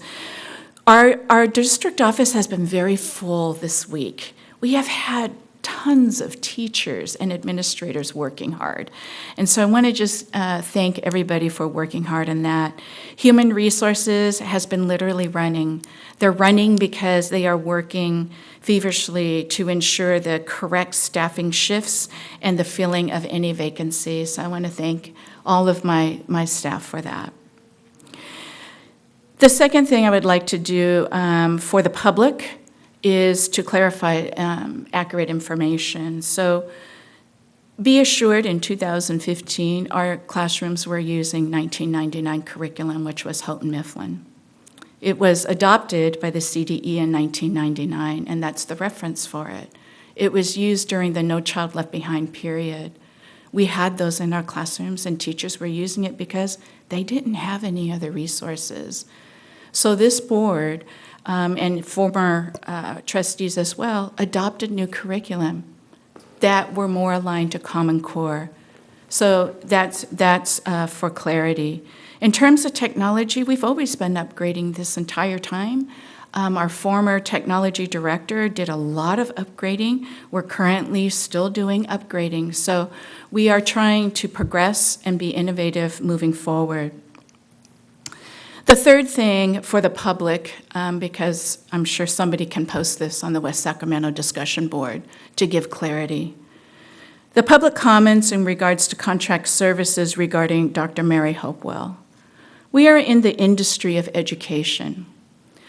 There are bidding contracts required for education of $212,000 for competitive bidding, for maintenance, for construction, for facilities. We even do that for curriculum adoption that is approved by the CDE. We did that for ours. We do not bid consultants. We do not bid trainings. We do not bid coaches. We hire trainers and coaches who are experts in their work, who have a proven, credible track record that have worked within our previous districts. We should know them. We should not be hiring a stranger to help train our employees to grow to their potential. So for the record, Dr. Hopewell and I met in my tenure in Stockton. We have worked together as professional colleagues since my administrative service in Stockton. Our relationship deepened as we learned of each other's similar life experiences, particularly in our respective leadership roles as women in education. We have both overcome many life's greatest challenges surrounding the human condition, such as family, the circle of life, students being shot, students taking their own lives in education. We both share the same interests in our life and careers work. There's only three. One, to serve and advocate for all students to receive a quality, equitable education. Two, to ensure we build capacity within leaders for without intentional work in building leadership and building capacity in organizations, there is no farm team. And Washington Unified has experienced just that in the past. Three, to bring sustainable systems to public education so that sustainable systems that research has proven to better serve students, to better serve teachers, and ultimately increase student achievement. We do not and have not bid Kevin Bracey. We do not and have not bid the work that our county office has done with us. We do not and have not and will not bid out the work of restorative practice discourse with the winds. We will choose them, for they have research-proven work that is sustainable in school districts. We will not and have not bid project contractors that for years in Washington Unified received $500,000 under the boards, the previous boards. We did not bid RCD training, and yet that hasn't been questioned. We did not and we will not bid special education consulting services. Our district has never been more transparent with information, with presentations, with contracts than ever before. So really, what is being questioned and why? That's my update. Thank you. We are at 10:10. Now we need a motion to extend. So moved. Do I have a second? I second with the acknowledgement that we do not need to keep cabinet and staff if we go back into closed session. Yes. So they can have a lovely evening. I concur with that unless other folks want to disagree and keep cabinet and staff. They must suffer with We have a, would you like to repeat that, Clerk Jackson? Would you like to repeat that, Clerk Jackson? All in favor? Aye. Okay, we are going back into closed session. Wait, future board agenda items? Oh, sorry, future board agenda items. It is, sorry, I closed up. S1, special board meeting on June 20th, which is the board governance. S2, LCAP approval. S3, multi-year projected budget, public hearing and approval on June 27th. S4, also safety plans overview. Is there anything to add? I'd like to add something. For code of conduct on cell phone use by students. Oh, on, you want to review that? I think we really need to expand on that. Okay. So a review of the policy on cell phone use. Okay. Anything else for future board meeting agendas? Nope. Okay. I do, however, request before we go in, sign our resolutions so that Ms. Ruth can go home.